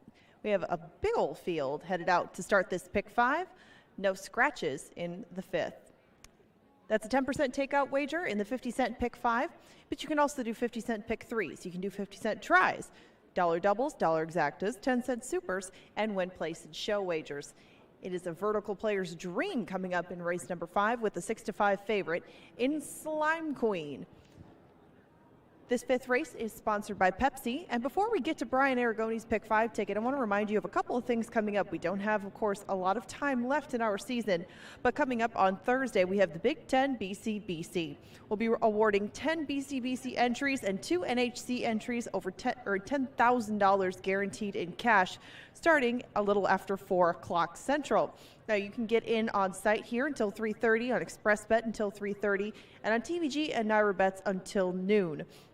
You can play through any of those ADWs or here on site, but you do have to register to do so.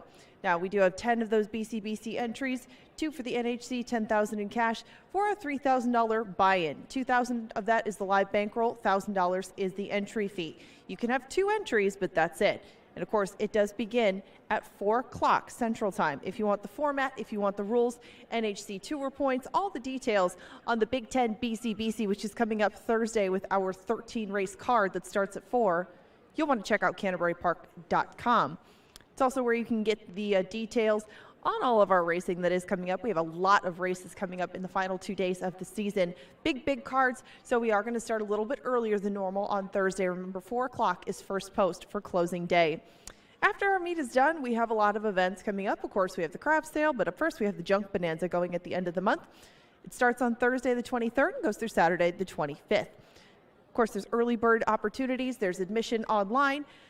There's different ways to get your tickets, but of course online is the best way to go about it to make sure that you get your admission into the Junk Bonanza, because it's checks and cash only at the door. We do have an ATM on site, but all the details for that, all the details for contest play, and all the deets on the last 2 days of racing, CanterburyPark.com.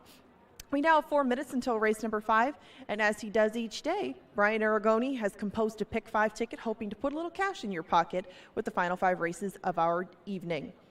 You can make your own in the next 3 minutes. Brian, tell us what you think.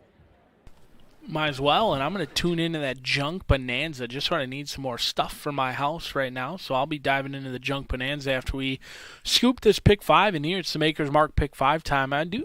I'm a believer of Slime Queen. I think that's horse is a deserving favorite, but anytime 12 take to the turf, oftentimes it's not the best horse who wins, but the horse with the best trip. So we're going to try and spread out, maybe catch a price like Let's Skedaddle, Pretty in Pink. I do think there's value in Shabam as well as Fall Moon in here. This is a race that could get your Pick 5 started out the right way. I'm sure many people will single Slime Queen, deserving favorite. There's no knock on the favorite whatsoever, but I do think this is a race that they're all evenly matched, and horses with experience here at Canterbury Park could have success. 1, 2, 3, 5, and 6 as we go into race number 6. This is, I won't go as far to say it's a stab of a single, but in the sequence, I didn't think you had to go necessarily too deep in many of the races, but I did think that it was challenging to find a single. I believe that Suzanne Stable's homebred in here, the 3-year-old by Shanghai Bobby, is just taken on much too tough. Fire Extinguisher, Prince Rama, Candy Prince. I mean, the list goes up and down. You look who this horse has lost to. The Alligator Hunter, Candy Prince, Prince Rama. I mean, some very stakes quality-like horses in Magician's Holiday running lines. And I think gets class relief today. This will be the easiest field that he's seen in his career, and it's really not even close. If he doesn't win today, I'm not sure about the future for Magician's Holiday, but I do think he's the one to catch to cash, and he's going to be a single in here at a low odds. For me, 5-2 going to be nowhere near that price when the gates pop, I don't believe. So Magician's Holiday, the one to catch in race number 6. We go out for race number 7, which will be 6.5 furlongs on the main track in here. $5,000 claimers. The confidence is low, but I do think we could potentially find some value in race number 7. 4 and 6 are 2 horses that I would take a look at double-digit odds. Hard to Park has been hard to park in the winner's circle, 1 for 35, but arguably this one has the best last race. On August 22nd, Hard to Park ran his most competitive race he's run in some time, only losing by a length to Stone Secret. the final time didn't come back all that quick. Robert Klein owns and trains the the bred horse by Larry and Cindy Jones in Kentucky. It was bred to be a good one. So far, it hasn't panned out, but we'll see if Kelsey Haar and Robert Klein can get themselves home a winner. Otherwise, yesteryear, a horse that previously wanted to be on the lead, since they've shown the ability to come from off the pace, has really shown a new dimension, and it's really changed the outlook for yesteryear. 4, 6, 7, and 11 in a race that we could absolutely potentially catch a price. As Mantra Rapido has been in good form on 7-2, but now gets the outside, cutting back in distance as well. Not sure he wants to be a sprinter. We'll find out. 4, 6, 7, 11 in race number 7. As we go out for the Dr. Dan Double, $7,500 claimers going 1 mile in here. This one for the girls. Lila's Lucky Lady going to be on the ticket along with the 6 and the 9. Blazing Charm stretches out for Chris Richard. We'll see if they can handle the distance. They've only tried 2 turns one other time. That was at Santa Anita. Ran a good race that day. The distance shouldn't be an issue. We'll just see if they can get there today with the endurance. And Kimberly Francis, turfed dirt in play, but no easy task, breaking from post number 9, going 1 mile on our dirt track. And then we go to the finale. Will she or won't she at 10-1? Princess Renee, a horse for Tim Padilla. And then Warren Bush, the homebred for Mac Robertson. I think the 4 is the one who's going to be overlooked. The numbers certainly fit. I know the others have been against some tougher competition in the past, but Warren's Wish numbers are right there with the others and has been in good form. In fact, 2 for 2 on the dirt the last 2 times at this distance, 1, 2, and 4. We're going to spread it out a little bit, spend a little bit more. We've only got 3 more pick 5 opportunities here at 2 more days here at Canterbury Park, multiple pick 5 opportunities, but I think this one has an opportunity to pay some good bucks. No singles in the sequence, no standout singles. We'll see if Slime Queen does become a single, but a wide-open turf race kicks off tonight's pick 5. A field of 12 will go to the gate. You got to get all 5 right to get paid, and you can't win it if you're not in it. Good luck.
It is now post time.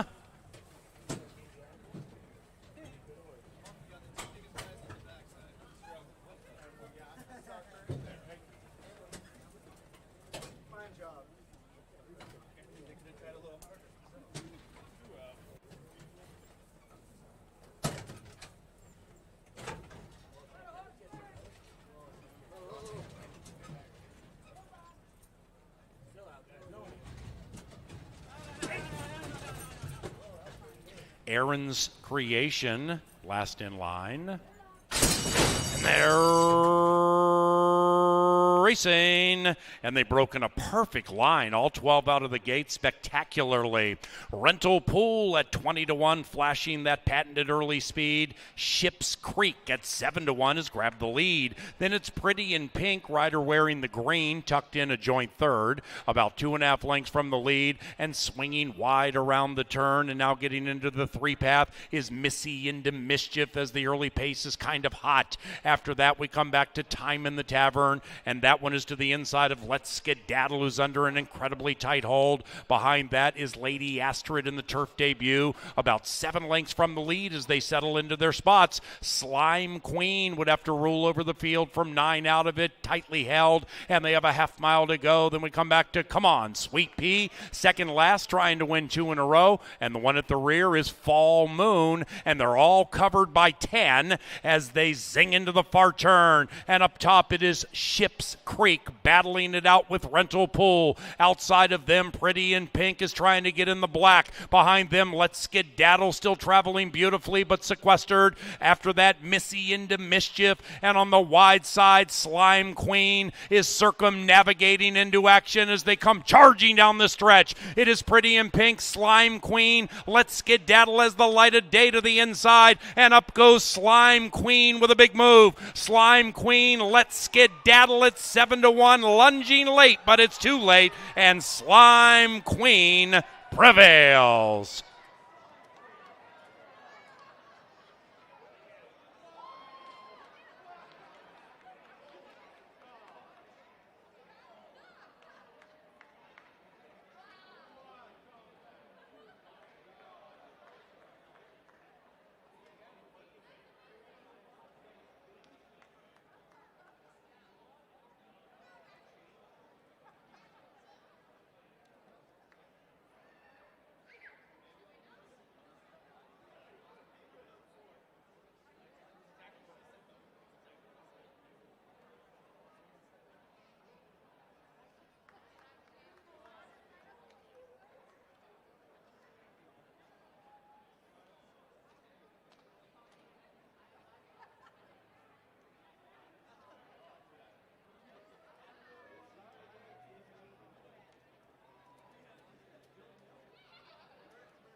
And number 5, Slime Queen, ran first, 5-6-1-3. It's unofficial.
We had a claim in race number 5, a claim for 20 grand.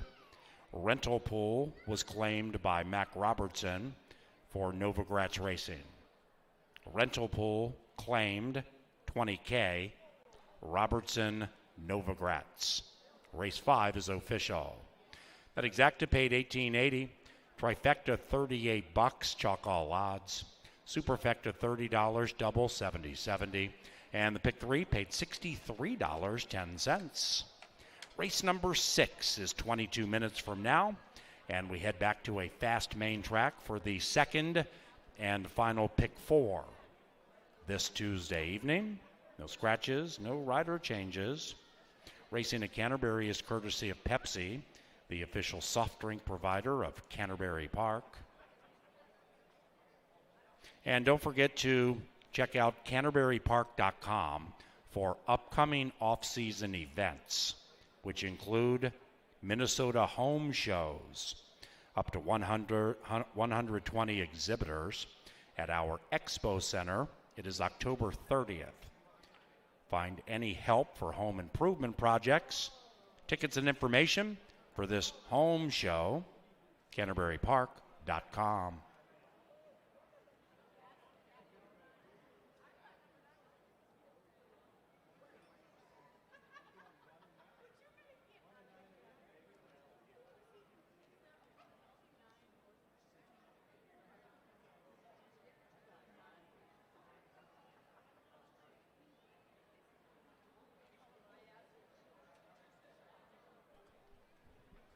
And up to the winners enclosure, Slime Queen and Alonzo Quinones.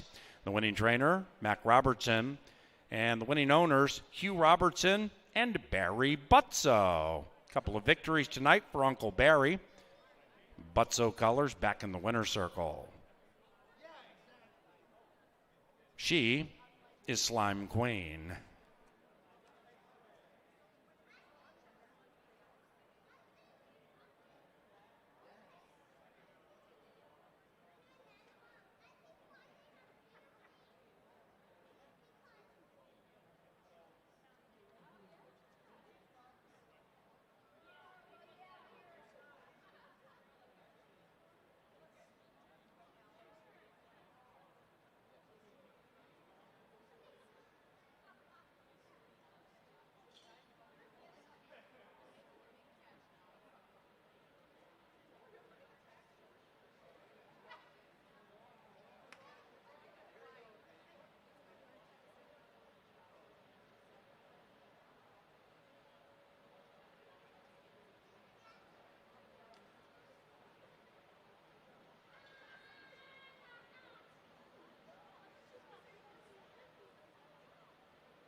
Aaron's Creation, last in line.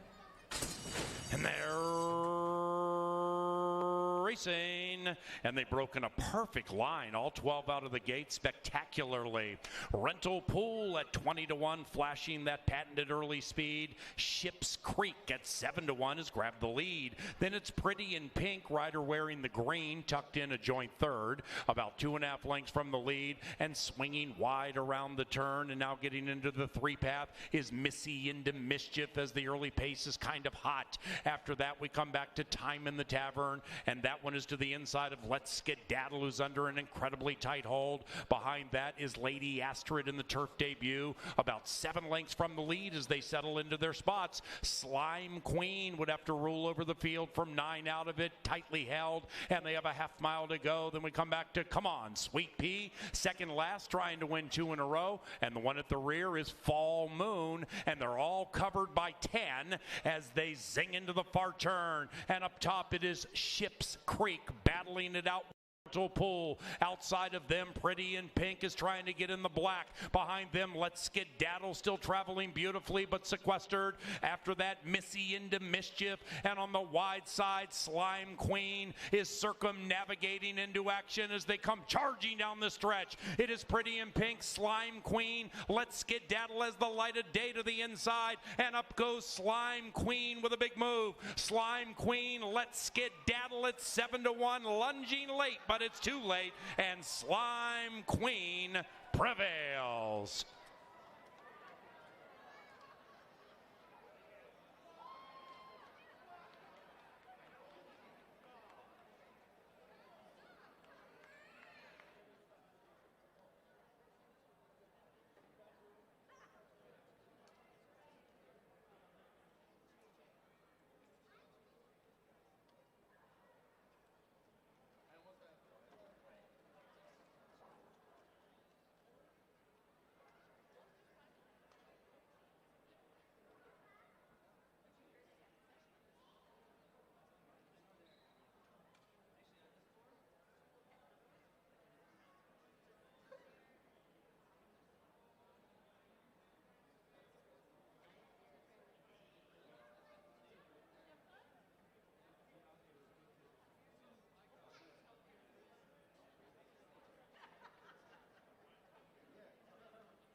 favorite comes home to score. Arlington Park Shipper previously had to settle for second 8 times, but now 2 for 18 as the favorite kicks off that pick 5. If you're still live in the pick 6, best of luck. And if you want to dive into that pick 4, good luck as well, because the pick 4 does kick off right here. 6 furlongs is going to be the distance. The field of 9 will go to the gate. Down on the inside, breaking from post position number 1, is Bobby Boots, previously a horse who always needed the lead. All of a sudden this year has shown the ability to come from off the pace and has closed very nicely in their races, breaking from the inside. I would think that Lindy Wade would opt to bide his time patiently, try and ride the rail and make one run late. We'll see what they opt to do with the long shot at 17-1. A long shot that I like is 15-1, and it's Sir Bom Bon, Luis Valenzuela in here for the thumbs up gang. Yes, the horse does go up in class, takes on winners for the first time, but also technically gets some relief. There's no doubt about it. It's up in class after you break your maiden. However, it goes to the claiming ranks. Broke the maiden at the allowance level, now claiming $15,000. The 3-year-old by Malad just won on a muddy surface, showed the ability to track just off the pace and finish full of run, and was flattered when the second-place finisher, Gabriel's Legend, did come back to dominate as well. So if you're looking for a long shot, Sir Bom Bon has upside, but there's no doubt about it that Magician's Holiday is strictly the one to beat in here. Has faced some stakes-quality foes in the likes of Fire Extinguisher, the Alligator Hunter, along with Prince Rama, Candy Prince from the Bravo Barn. Magician's Holiday should appreciate the class relief today and could break for the lead and never look back. We'll see if it works out for Rye Eccleberry and Magician's Holiday. The 4 is Warren a bit. Luis Fuentes gets the call in here for Warren a bit. Ed Ross Hardy, known for his quarter horse success here at Canterbury Park, but he does a nice job with the thoroughbreds as well. This one likes to be near the pace, but we'll see if they can keep up early today as they do take a jump in class for Warren a bit, 20-1 on the board. The 7 is Hot Artie, another horse who's very tactical, can go to the lead or sit off the pace for Sandy Swear and Milton Suter. Chad Lindsay gets the call in here. We'll see what Hot Artie opts to do with that versatility. The 6 is JJ's Wildcat. This one taking some surprising action. I thought this one may get bet a little bit, but not as much as they are at this point. 6-1 morning line, currently on the board at 3-1 for Kelsey Haar, as JJ's Wildcat looks for 2 out of the last 3 and gets class relief. The 7 is Derby's moneymaker, John Fischello, sending out his buddy. 1 for 37. Hasn't won in 2 years, but certainly a great horse to use underneath for exactas and trifectas. The 8 is Getcha. Quincy Hamilton and Joel Burnt have been getting many people. This one has gone off favored the last 3 times. Won't be favored in this spot. 10-1 on Getcha, and on the outside, Pass the Cat. Vic Hansen and Ruben Fuentes, 1 for 10 lifetime, has been trying further. They'll cut back today. We'll see if the cutback makes the difference for Pass the Cat. As the field of 9 kicks off today's pick 4, the lovely and talented Miss Angela Herman will take you through her pick 4 next.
We've got 4 more tonight, and 6 will take off in 6 minutes. Your 4 to 5 favorite is Magician's Holiday, about to come onto TV screens, and the big one out here. In addition to the pick 4, you can bet 50-cent pick 3s, doubles, exactas tries, and 10-cent supers. They go 6 furlongs in our 6th race tonight. It's for Minnesota breds seeking their 2nd win. The 6th race is brought to you by Mystic Lake. We'll chat pick 4 coming up in just a moment. If you'd like to make your own tickets, you have 5 minutes to do so. But I have a ticket that looks fairly similar to Brian Aragone's. We'll break it down in a moment.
On screens right now is BA's Budweiser Hammer Time. Magician's Holiday is your 4 to 5 favorite in the 6th.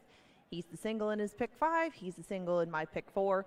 He's the single on a lot of tickets, I would imagine, as the speedy Magician's Holiday is in for a tag for the first time. Magician's Holiday gets the services of Wright Eccleberry today, 2nd in our standings. And if Magician's Holiday shows the same sort of speed that he typically does, he should be in front a good part of the way. Magician's Holiday is a very, very quick one that broke his maiden with a splash at the beginning of the season, and things haven't gone quite the same since then. But again, Magician's Holiday is your solid favorite in here, and he's a single on a whole bunch of tickets, including mine. He didn't get the lead last time. It was a very quick track. Fire Extinguisher put in an excellent race that day. We're going to see him closing day in a class uptick, but that effort earned him that class uptick, and Magician's Holiday didn't run poorly in that spot for a good part of the race. He tired out a little bit towards the end, but Magician's Holiday just appears to be a better animal when he gets the lead by himself. Now with JJ's Wildcat in this spot, and maybe a couple of others who could show speed, like Hot Artie, it could be a challenge, but I thought the Magician's Holiday could run them off their feet in this class drop, and Magician's Holiday has shown the sort of prowess to get to the lead and open up early. That would probably do the trick in this spot to pick up his 2nd career win. I did spread out a little bit more in the 7th and the 8th, just like Brian did. My top pick in the next one is Boss Hugo. Boss Hugo comes off a 2nd place finish where he just chased the winner the entire way around, going 5 furlongs. Boss Hugo seems to be a touch better when he's on the lead, too. If you look at that maiden win last year, the pilot aboard was Dean Butler. Now, they broke from the outside post that day. They are outside drawn again today, and I thought that this horse and maybe yesteryear, and even Josie Boy on the inside, would at least be up towards the front with each other most of the way. Maybe they could duke it out towards the end, but I didn't see any closers that I loved enough to use in this sequence. Even though I might not use these 3 specifically in vertical plays, in horizontal plays, they did look like the controlling speeds in that spot, so they're all on the ticket, as little breaks could make a big difference for all of those top 3. My top choice in the 8th, I kind of fell into Lila's Lucky Lady. Lila's Lucky Lady hasn't shown the speed lately that she has in the past, but she's also been on the turf a lot. She's 1 for 10 on the turf. She's 4 for 15 on the main track. So perhaps getting back to a surface that she's more acquainted with in rolling to the winner's circle will change tides for Lila's Lucky Lady. Now, she does take a slight tick up in class, but this is just the spot that they had to take. There's only so many places to go anymore for Minnesota breds, and Lila's Lucky Lady is landing in a spot that fits her pretty well. I thought the inside post, Lindy Wade, could save some ground, stay close to the pace, and get a very good trip out of that group.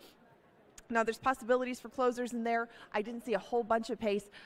I mean, if you wanted to narrow it down, maybe you could narrow it down to Lila's Lucky Lady in there, but I just didn't feel comfortable enough singling her, so I didn't. I just used a few in that spot, but there's some dedicated nibblers in there. Lila's Lucky Lady is not one of them. She likes this main track an awful lot.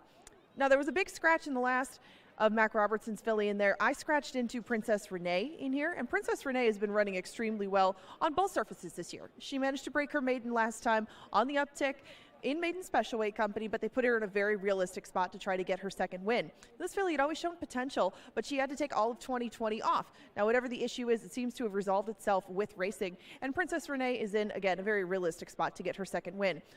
Nora's Legacy is going for her third win, but because she's a Minnesota bred, she lands in this spot as well. It was an excellent ride by Rye Eckleberry last time, letting out notches as they went on August 24th and saving just enough at the end to hold off with her boots on, who dogged her pretty much the entire way. Now, if, again, this one gets the lead and gets comfortable, she could be gone. But will she or won't she on the inside, stretching out, could make life difficult for her. So I had to use both Princess Renee and Nora's Legacy because I'm not sure what exactly they are going to do with the inside filly. But she will be kind of the X factor to that race. So they're both on that $9 ticket. You can do pick fours, you can do pick threes, doubles, exactas, tries, and supers. But you've got less than a minute to do so as they head to the gate for the 6th.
They're at the gate, and it is now post time for race number 6, beginning the second and final pick 4 this evening. The first one paid $400 and change. Pick 6 began with an upsetter named Bella Figura. Pick 5 began with a favorite named Slime Queen.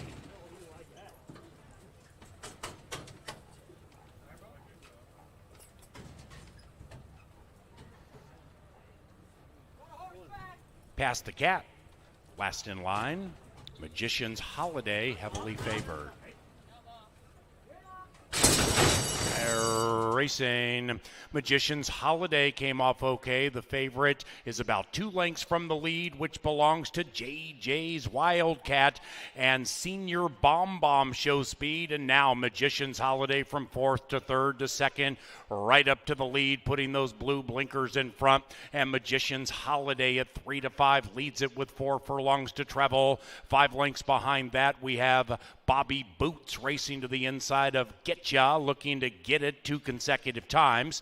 5 lengths after that is Hot Artie, and now Hot Artie is about 10 lengths from the lead. Inside of that one is Derby's Moneymaker, and in last is Past the Cat, and in first is Magician's Holiday. And Magician's Holiday tugs them along by a length and a half. On the outside, Getcha's making a move. Getcha with Senior Bomb right behind this heavy favorite. Outside of that, JJ's Wildcat still in it, and then we come to Bobby Boots. Magician's Holiday may be in peril. In fact, has given up the lead to Senior Bomb at 9 to 1. Big upset to begin the pick 4. 2-3-6 in race 6. Senior Bomb was a bomb.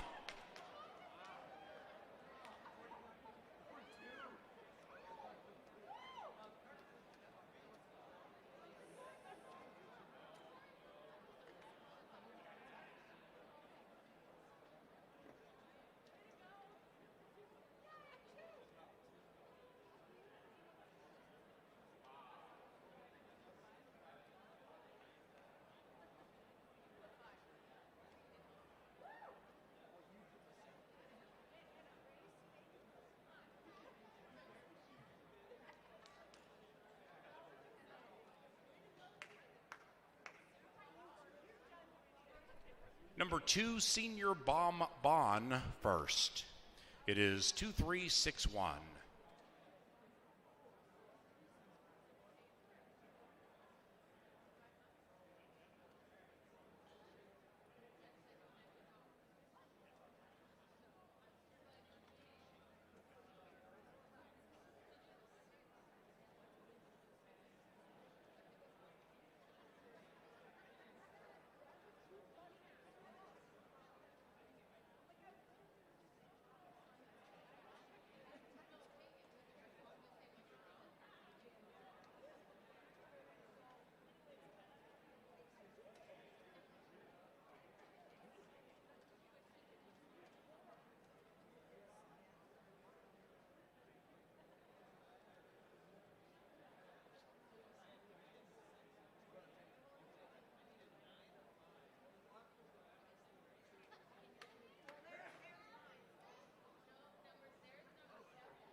And race number 6 is official. 10-cent Superfecta 110.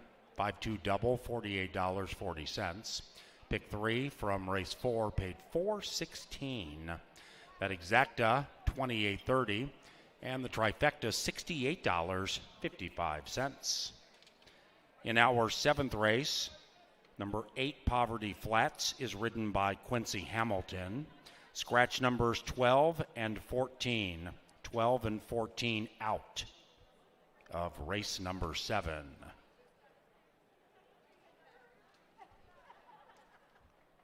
Senior Bomb has won 2 consecutive races.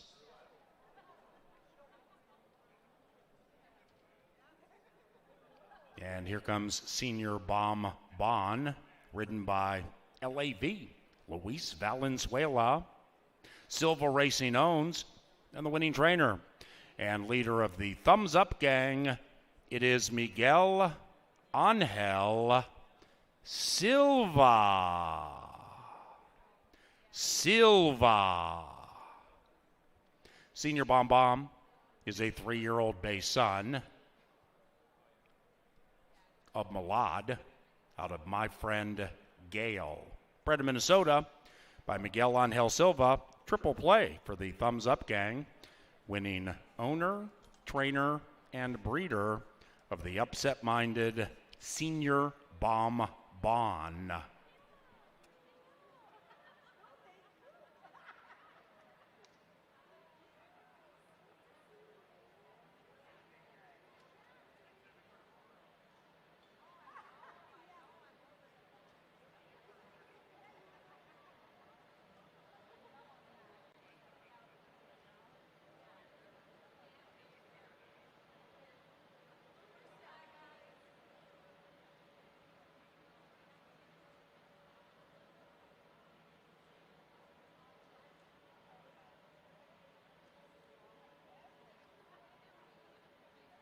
Heavily favored. And they're racing. Magician's Holiday came off okay. The favorite is about 2 lengths from the lead, which belongs to JJ's Wildcat. And Senior Bomb Bomb shows speed. And now Magician's Holiday from 4th to 3rd to 2nd, right up to the lead, putting those blue blinkers in front. And Magician's Holiday at 3 to 5 leads it with 4 furlongs to travel. 5 lengths behind that, we have Bobby Boots racing to the inside of Getcha, looking to get it 2 consecutive times. 5 lengths after that is Hot Artie, and now Hot Artie is about 10 lengths from the lead. Inside of that one is Derby's Moneymaker, and in last is Past the Cat, and in first is Magician's Holiday, and Magician's Holiday tugs them along by 1.5 lengths. On the outside, Getcha's making a move. Getcha with Senior Bomb Bomb right behind this heavy favorite. Outside of that, JJ's Wildcat still in it, and then we come to Bobby Boots. Magician's Holiday may be in peril. In fact, has given up the lead to Senior Bomb Bon at 9 to 1. Big upset to begin the pick 4. 2-3-6 in race 6. Senior Bomb Bon was a bomb.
11 minutes away from race number 7. Still live in that pick 6 or pick 5. This race has to strike fear in your heart and in your wallet because this is a challenging race, no doubt about it. $5,000 claimers going the challenging distance of 6.5 furlongs. Down on the inside is going to be front office. Chad Lindsay gets the call in here.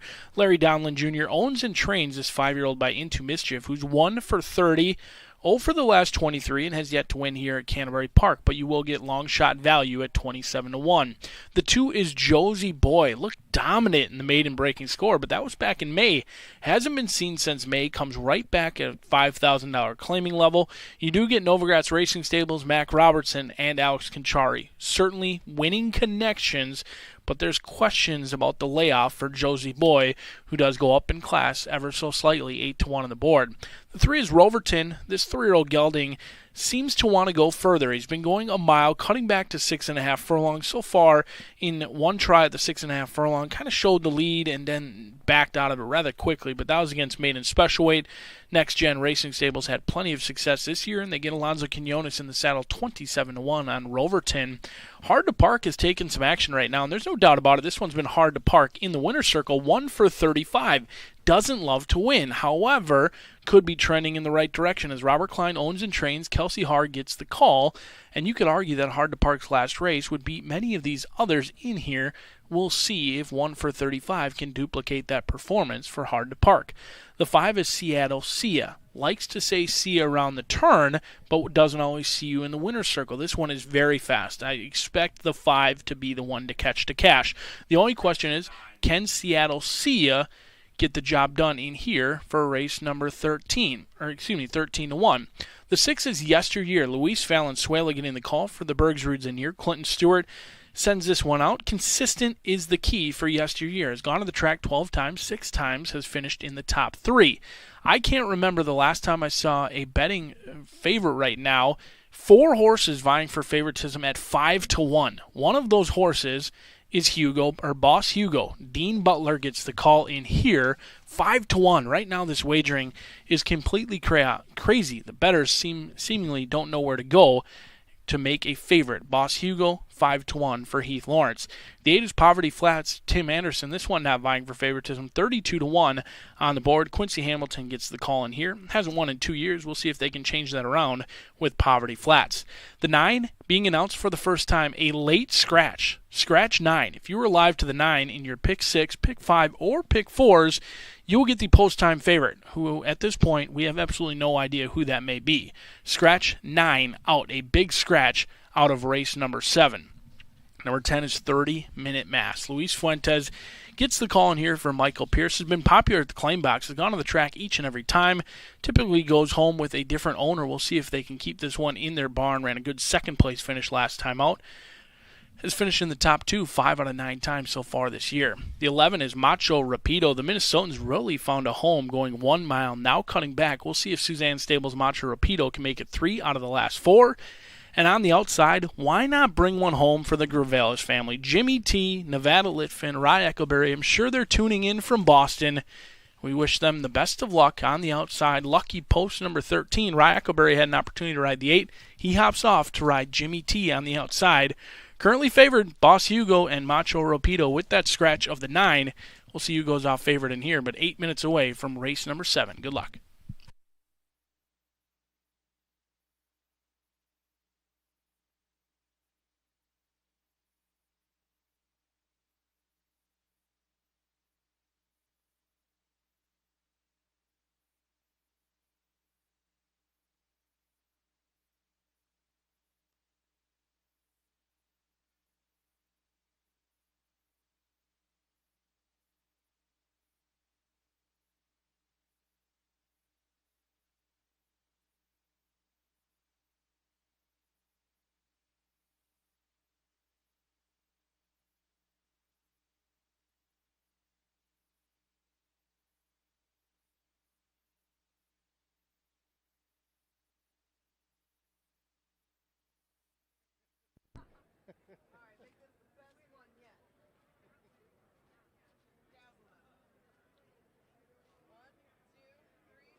have a rather riled up field of boys for the 7th race.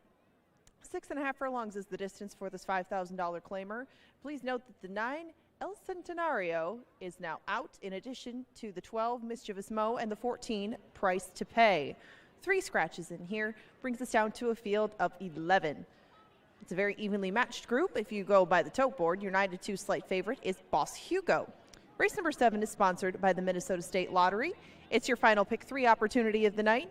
Daily doubles, super tries, exactas, and win place and show wagers also on the wagering menu. We now have 5 minutes to post. And a reminder, the 9 El Centenario was a late scratch. Coming up very shortly, you might see the ladies and men in black down here in the marketing, or in the winner's circle. They brought out some t-shirts for you. If you're loud enough, they might send one sailing your way, but you got to make some noise. It's time for the Atomic Data t-shirt launch.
They've reached the gate, and it is post time.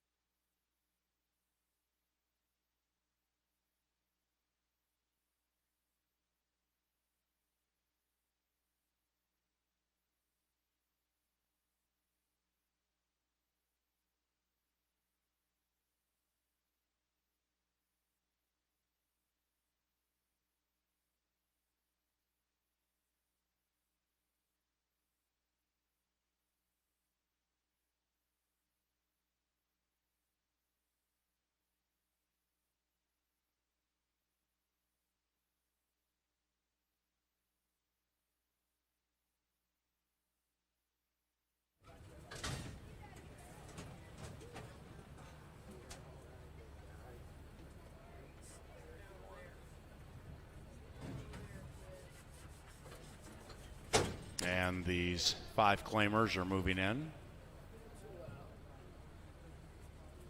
Macho Rapido, 3.5 to 1. Boss Hugo, now 2.5 to 1. Win wagering for favoritism. Been wide open every click of the way. Jimmy T scratches into the race, and here he is. And here we are. Ooh. We're still on over here. We're on.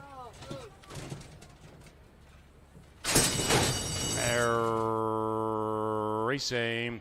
Field sent on its 6.5 long journey. And Boss Hugo is boss out of the gate, now joined by Seattle Sia. And 5 and 7 open up a length and a half on Josie Boy, attempting to win 2 in a row. And Josie Boy is to the inside of 30-minute mass. Jimmy T joins them 3 wide.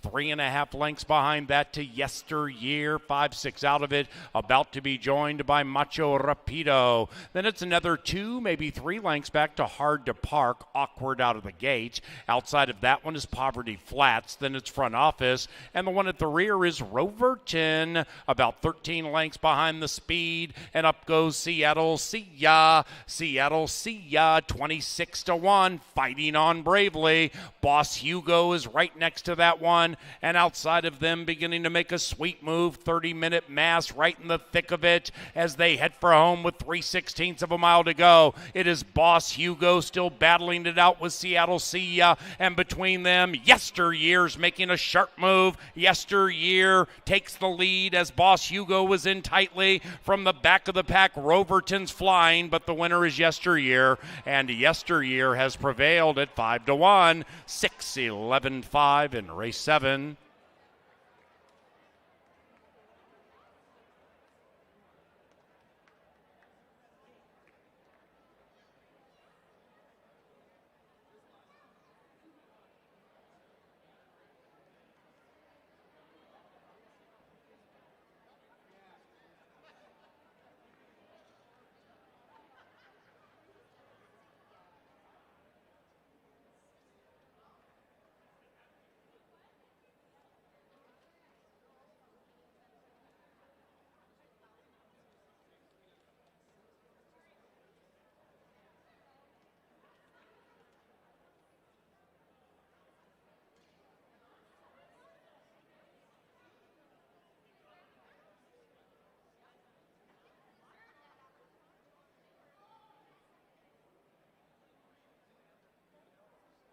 And number 6, Yesteryear, ran first. 6-11-5-3. The off favorite, Boss Hugo, given the scratch of El Centenario. 6-11-5-3.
Up to the winner's enclosure, it is Yesteryear and Luis Valenzuela. 2 wins for LAV. The winning trainer, Clint Stewart, and the winning owners are Gary and Brenda Bergsrud, who also bred Yesteryear in Minnesota.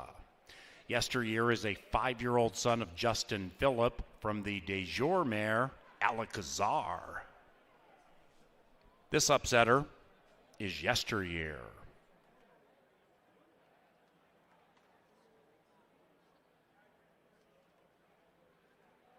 Eighth race begins the third to last Dr. Dan late double.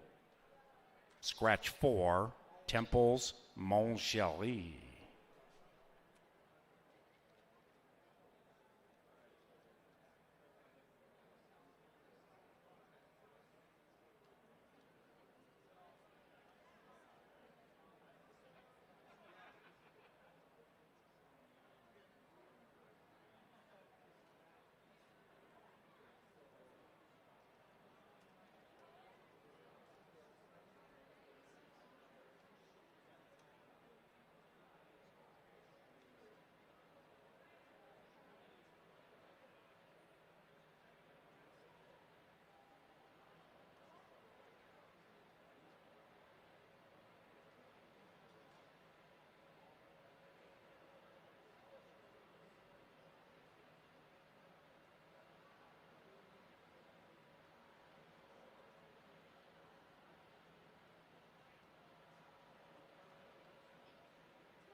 And they're racing.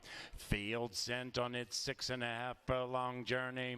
And Boss Hugo is boss out of the gate, now joined by Seattle Sia. And 5 and 7 open up a length and a half on Josie Boy, attempting to win 2 in a row. And Josie Boy is to the inside of 30-minute mass. Jimmy T joins them 3 wide. 3.5 lengths behind that to Yesteryear. 5-6 out of it. About to be joined by Macho Rapido. Then it's another 2, maybe 3 lengths back to Hard to Park. Awkward out of the gate. Outside of that one is Poverty Flats. Then it's Front Office. And the one at the rear is Roverton. About 13 lengths behind the speed. And up goes Seattle Sia. Seattle Sia 26-1. Fighting on bravely. Boss Hugo is right next to that one. And outside of them beginning to make a sweet move. 30-minute mass right in the thick of it as they head for home with 3/16 of a mile to go. It is Boss Hugo still battling it out with Seattle Sia, and between them, Yesteryear's making a sharp move. Yesteryear takes the lead as Boss Hugo was in tightly. From the back of the pack, Roverton's flying, but the winner is Yesteryear, and Yesteryear has prevailed at 5-1, 6-11-5 in race 7.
12 minutes away from one of the final Dr. Dan doubles of the year. 3 more opportunities to get your Dr. Dan double in.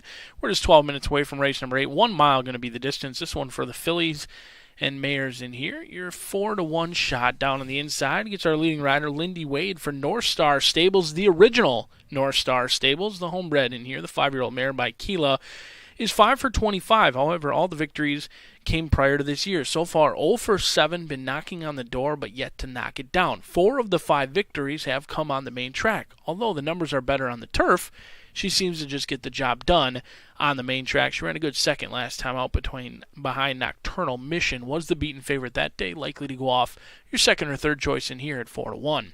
The 2 is Get One More for Wasabi Venture Stable. They're hoping they can get one more win with Get One More, who debuted here at Canterbury Park in splendid fashion. Won the first 2 races. Since then, hasn't been great, but hasn't necessarily been bad. A little bit of every other pattern. A 6th place finish, then a 4th, then a 7th, then a 3rd. So they are going in the right direction. We'll see if Get One More can stay close to the pace today at 7-1 with Alonso Quinones. The 3 is Sattersfield Mary Loy O'Donnell in here for D. Wayne Loy, the 6-year-old gray mares. 3 victories from 38 starts. One of those victories came earlier this year, but it was down south at Prairie Meadows. Only 1 start here at Canterbury. Showed speed, then backed out of it. Lost behind a runaway winner, Friendly and Kind, who was in very good form that day. We'll see if Sattersfield can improve second start off the layoff. The 5 is Everybody Does It. Luis Fuentes gets the call in here for Ed Kurelik. 7 for 53. The experience could trend in the right direction for Everybody Does It, but I am completely impressed by how Blazing Charm looks. The 4-year-old filly on the toes, on the muscle, and showing confidence. If anything, confidence, boisterous down here in the paddock, because Blazing Charm is certainly feeling her oats today. Rye Eckleberry gets the call. First start off the claim for Chris Richard. As he dove into the claim box last time, the claiming price goes up, but we'll see if Blazing Charm can run as good as she looks, because if she does, they may all be running for second. 3-2 as your current favorite. The 7 is Sneaky Diane. This one was sneaky 4-back, went off at 4-1, got the lead and never looked back. Since then, was claimed by Jerry Livingston, hasn't been able to find the lead, and therefore hasn't found the winner's circle. 1 third-place finish. That was on a good track. Should appreciate being back on a fast main track. Izzy Hernandez, an aggressive jockey, could get them in the lead early today, 15-1 on the board. The 8 is the Oracle's top selection. The Oracle likes to find long shots, and he thinks he's done so here with Brian Roberts and Miguel Aurora on the stretch out in here. Ships in from Columbus, has had 3 starts here at Canterbury Park. We'll see if the Oracle can do it again at 14-1. And the 9, Kimberly Francis, Sneaky Track Phantom. The program handicapper has this one right on top. He's already got a long shot today. We'll see if he can find another one with Kimberly Francis in here. But I'm going to try Lila's Lucky Lady as we're just 9 minutes away from the 8th.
Okay. In 7 minutes, the 8th race will take off. It'll take off without Temple's Mon Chéri, though. She is the only scratch in race number 8 and leaves us with a field of 8. These ones will go 1 mile, $7,500 is the price. And these fillies offer double exacta, trifecta, and superfecta wagering in addition to win, place, and show. Again, 7 minutes to post for race number 8, which is sponsored by Apple Autos. Your 7 to 5 favorite is on the screen right now. The rather boisterous, well put, Brian Aragoni, Blazing Charm. We have one more coming up after this, but remember, lots of racing still to come on Wednesday and Thursday. Admission is free both days. We start up at 5 tomorrow and 4 o'clock on Thursday for closing day. Any details about our last couple of cards? Check them out at CanterburyPark.com.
And they've reached the starting gate. It is now post time for the penultimate.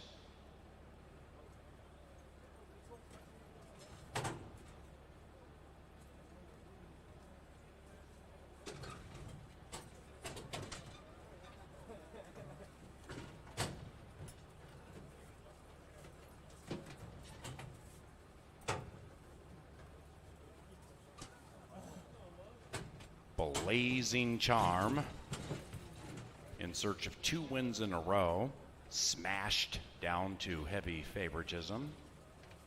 Everybody does it. Remarkable Charm, 2 back.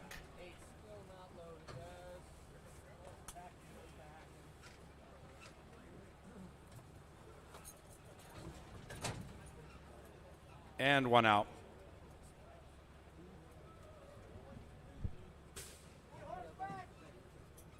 Kimberly Francis has gone in. 8 in the gate for race 8. They're racing. The even money favorite, Blazing Charm, blazes out of the gate. Sneaky Diane is showing better speed. And as they hit that first turn, Sneaky Diane gets down coyly and takes the lead and runs away by nearly 3. It is Sneaky Diane leading it from Lila's Lucky Lady to the inside of Blazing Charm. After that, everybody does it. 4th and about 4 lengths from the lead, advancing past Get One More. That rider's looking for 3, and Get One More is about 5 lengths from the front. Outside of that one, Remarkable Charm. Then a conspicuous gap back to the White Horse. Sattersfield beginning to move up a little bit with a half mile to go. And Kimberly Francis is at the rear. 10 covers them, and they have 3.5 furlongs to go in the penultimate. And the leader is Sneaky Diane at 32-1. It is Sneaky Diane now with company in the shape of the favored Blazing Charm. Sneaky Diane a half. Blazing Charm a length and a half. Everybody does it, tracks that one to the outside. Lila's Lucky Lady is the Minnesotan with nowhere to go. 5 behind that is Kimberly. Check that. It is Remarkable Charm. And Kimberly Francis begins to run on to the outside of Get One More. And with 3/16 of a mile to go, it's Blazing Charm. Outside of that is Everybody Does It. Between them, Lila's Lucky Lady now has found the light of day and is trying to run down the favored filly, Blazing Charm. Blazing Charm, Lila's Lucky Lady. Blazing Charm has won 2 in a row.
Result of the photo, number 6, Blazing Charm, first. 6-1-5-7.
Race 8 is official. And into the winner's enclosure, Blazing Charm and Rye Eccleberry. The winning trainer is Chris Richard.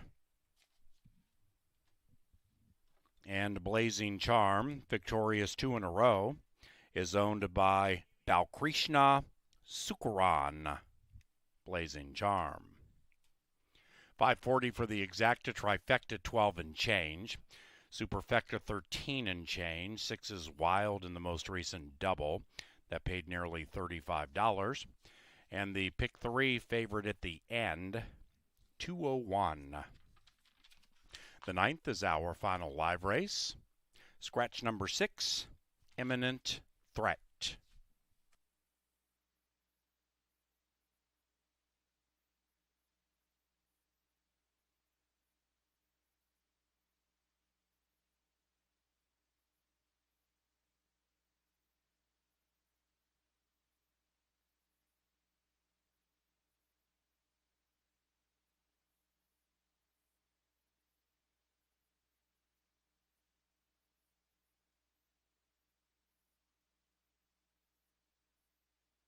For race 8.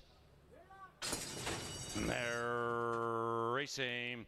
The even money favorite, Blazing Charm, blazes out of the gate. Sneaky Diane is showing better speed. And as they hit that first turn, Sneaky Diane gets down coyly and takes the lead and runs away by nearly 3. It is Sneaky Diane leading it from Lila's Lucky Lady to the inside of Blazing Charm. After that, everybody does it. 4th and about 4 lengths from the lead, advancing past Get One More. That rider's looking for 3, and Get One More is about 5 lengths from the front. Outside of that one, Remarkable Charm. Then a conspicuous gap back to the white horse. Sattersfield beginning to move up a little bit with a half mile to go, and Kimberly Francis is at the rear. 10 covers them, and they have 3.5 furlongs to go in the penultimate. And the leader is Sneaky Diane at 32-1. It is Sneaky Diane now with company in the shape of the favored Blazing Charm. Sneaky Diane a half. Blazing Charm a length and a half. Everybody does it. Tracks that one to the outside. Lila's Lucky Lady is the Minnesotan with nowhere to go. 5 behind that is Kimberly. Check that. It is Remarkable Charm. And Kimberly Francis begins to run on to the outside of Get One More. And with 3/16 of a mile to go, it's Blazing Charm. Outside of that is Everybody Does It. Between them, Lila's Lucky Lady now has found the light of day and is trying to run down the favored filly, Blazing Charm. Blazing Charm, Lila's Lucky Lady. Blazing Charm has won 2 in a row.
12 minutes away from the finale as a field of 7 will go to the gate. 2 scratch number 6, Imminent Threat.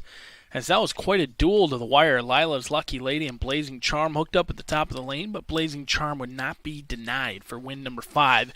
In start number 15, we'll go out for the finale, but don't forget 13 races, just 2 live racing days. Tomorrow, the penultimate one here at Canterbury Park. Wednesday and Thursday, free admission the rest of the week, so bring the family, bring the friends. You don't want to miss out on one of the last live racing days of the year. 11 minutes away from the nightcap. Will she or won't she? The announcer's top selection, Luis Fuentes, gets the call in here for Dick Capelucci. It's been the Fuentes show. He's had quite a few winners today. A second-place finish last time out on the turf. Now they'll go back to the dirt and get class relief in here while stretching out. It's the first time will she or won't she will try 2 turns. We'll see if she can handle it today. At 5-1. The 2 is Princess Renee. Israel Hernandez gets the call in here for Tim Padilla. It did take 10 starts to break through at the maiden ranks. However, they did so while going up in class. Not very many horses have tried maiden 16 upwards of 6 times and then go to maiden special weight and get the big money for a nice $23,000 purse last time out, or their share of $23,000. Princess Renee goes out for Pete Matson, 9-5. Israel Hernandez, everything Pete Matson sent to the track has gone home a winner. We'll see if Princess Renee can keep that trend rolling for Pete. The 3 is Nora's Legacy, Rye Echoberry, and Francisco Bravo. This one got the second career win last time out. That's something more than will she or won't she or Princess Renee can say. Down on the inside, they're all looking for their second victory. Nora's Legacy already looking for win number 3. Rye Echoberry looking for his 3rd winner on the card. The 4 is Warren's Wish. Alex Conchari, 9-2 on the board. Warren Bush bred this one at home. The 4-year-old filly by Miz and Mass has 2 wins at this distance. In fact, the last 2 times they've gone 1 mile on the main track, Warren's Wish has gone home a winner. The 5 is Maiden Rock. Bruce Reekin gets his lucky groom in here. Rachel handling Maiden Rock. She's off to a hot start here at Canterbury Park. She's saddled numerous winners and groomed numerous winners for Bruce Reekin. We'll see if they can continue in here with the luck of Maiden Rock, who cuts back ever so slightly, but a big drop in class. They've tried allowance ranks, even tried open company a few times. A lot of class relief for Maiden Rock, 8-1 on the board.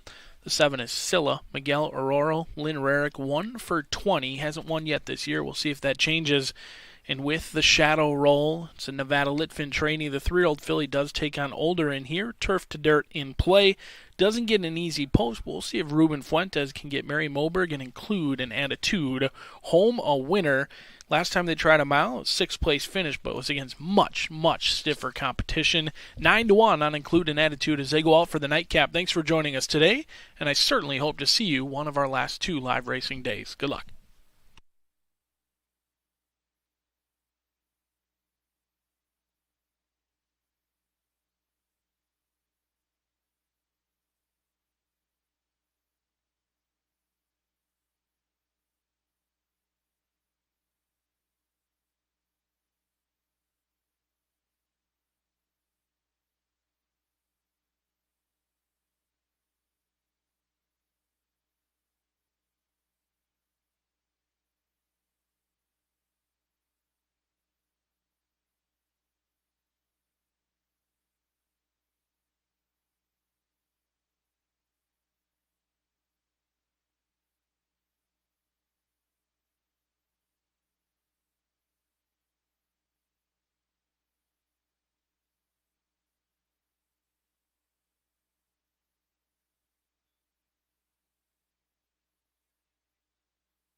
We'll cap off the last Tuesday of our live season in 7 minutes.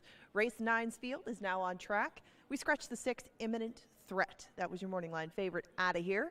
Your 8-5 favorite at the moment is Princess Renee, trying to win 2 in a row.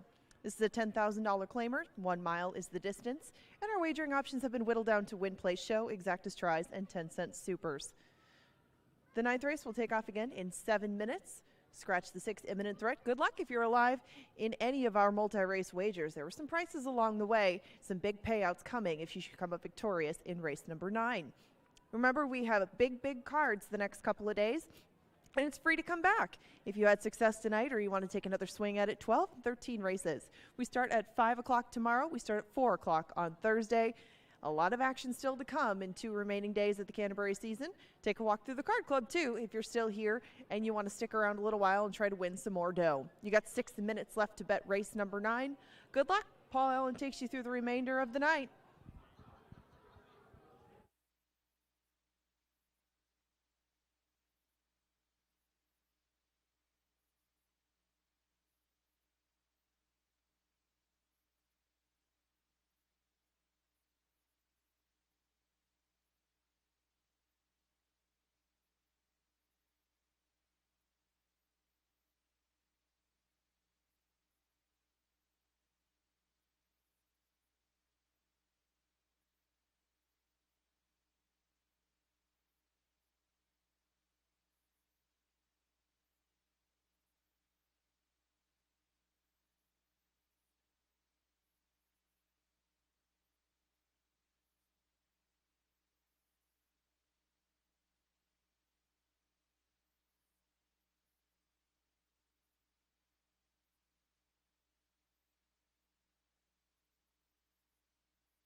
Into the gate they go, and it is now post time for the 9th and final live race. Tomorrow is our penultimate day of the 2021 season. We begin at 5. Include an attitude. Last in.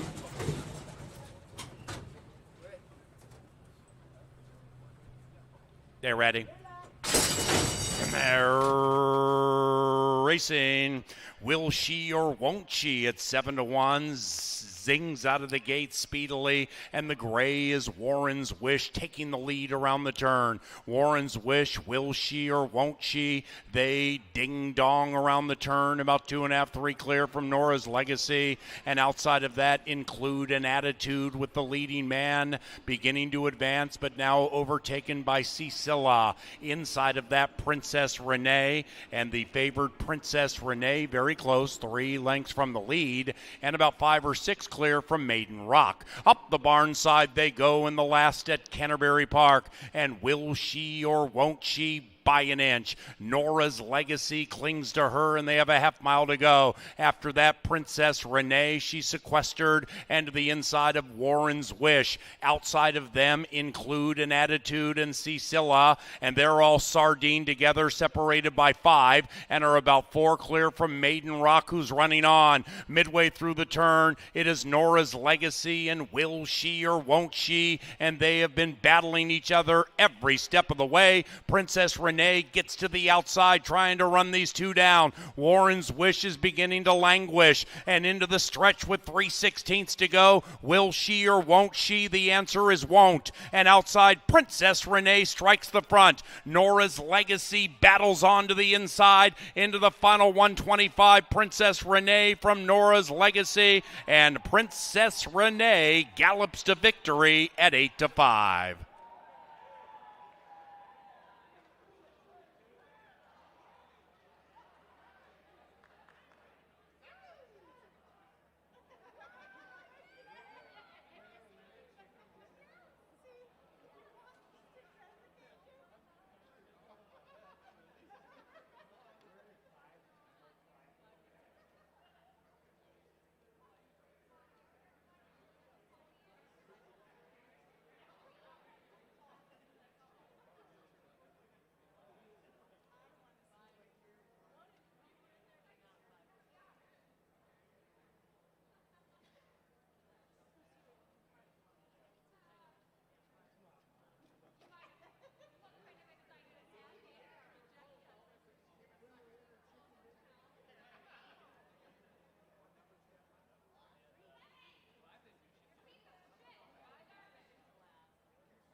Ooh.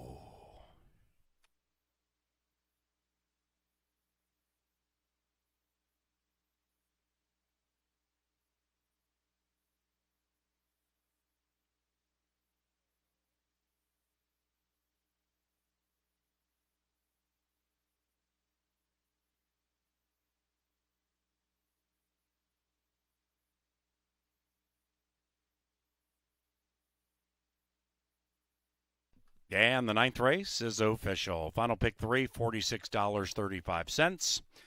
The pick 4 paid $5.66. 5 of 6 in the pick 6, $1,917. That's the pick 5. 5 of 6 paid in the pick 6. Nobody had all 6, so $10,847 carries to tomorrow. Princess Renee finds the charmed circle, and the winning rider, Israel Hernandez. The winning owner, Pete Matson, and the winning trainer, Tim Padilla. Ladies and gentlemen, live racing resumes tomorrow at 5 o'clock. It is the second to last day of the 2021 season. Please join if possible. If not, Thursday is closing day, and that day we begin at 4 o'clock.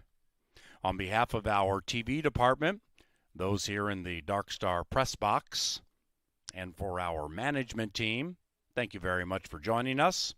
If you're leaving Canterbury, please drive safely.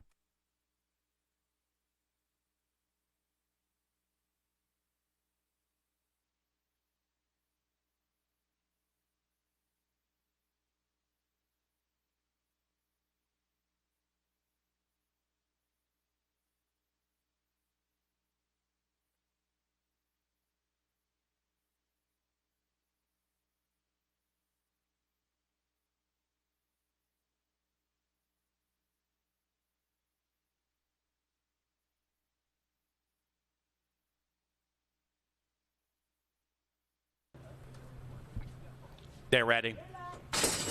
And they're racing. Will she or won't she? It's 7-1. Zings out of the gate speedily. And the gray is Warren's Wish taking the lead around the turn. Warren's Wish, will she or won't she? They ding dong around the turn. About 2.5, 3 clear from Nora's Legacy. And outside of that, Include an Attitude with the leading man beginning to advance, but now overtaken by Cecilla. Inside of that, Princess Renee, and the favored Princess Renee very close, 3 lengths from the lead, and about 5 or 6 clear from Maiden Rock. Up the barn side they go in the last at Canterbury Park, and will she or won't she? By an inch. Nora's Legacy clings to her, and they have a half mile to go. After that, Princess Renee, she's sequestered, and to the inside of Warren's Wish. Outside of them, Include an Attitude and Cecilla, and they're all sardined together, separated by 5, and are about 4 clear from Maiden Rock, who's running on. Midway through the turn, it is Nora's Legacy and will she or won't she, and they have been battling each other every step of the way. Princess Renee gets to the outside trying to run these two down. Warren's Wish is beginning to languish, and into the stretch with 3/16 to go. Will she or won't she? The answer is won't. And outside, Princess Renee strikes the front. Nora's Legacy battles on to the inside into the final 125. Princess Renee from Nora's Legacy, and Princess Renee gallops to victory at 8-5.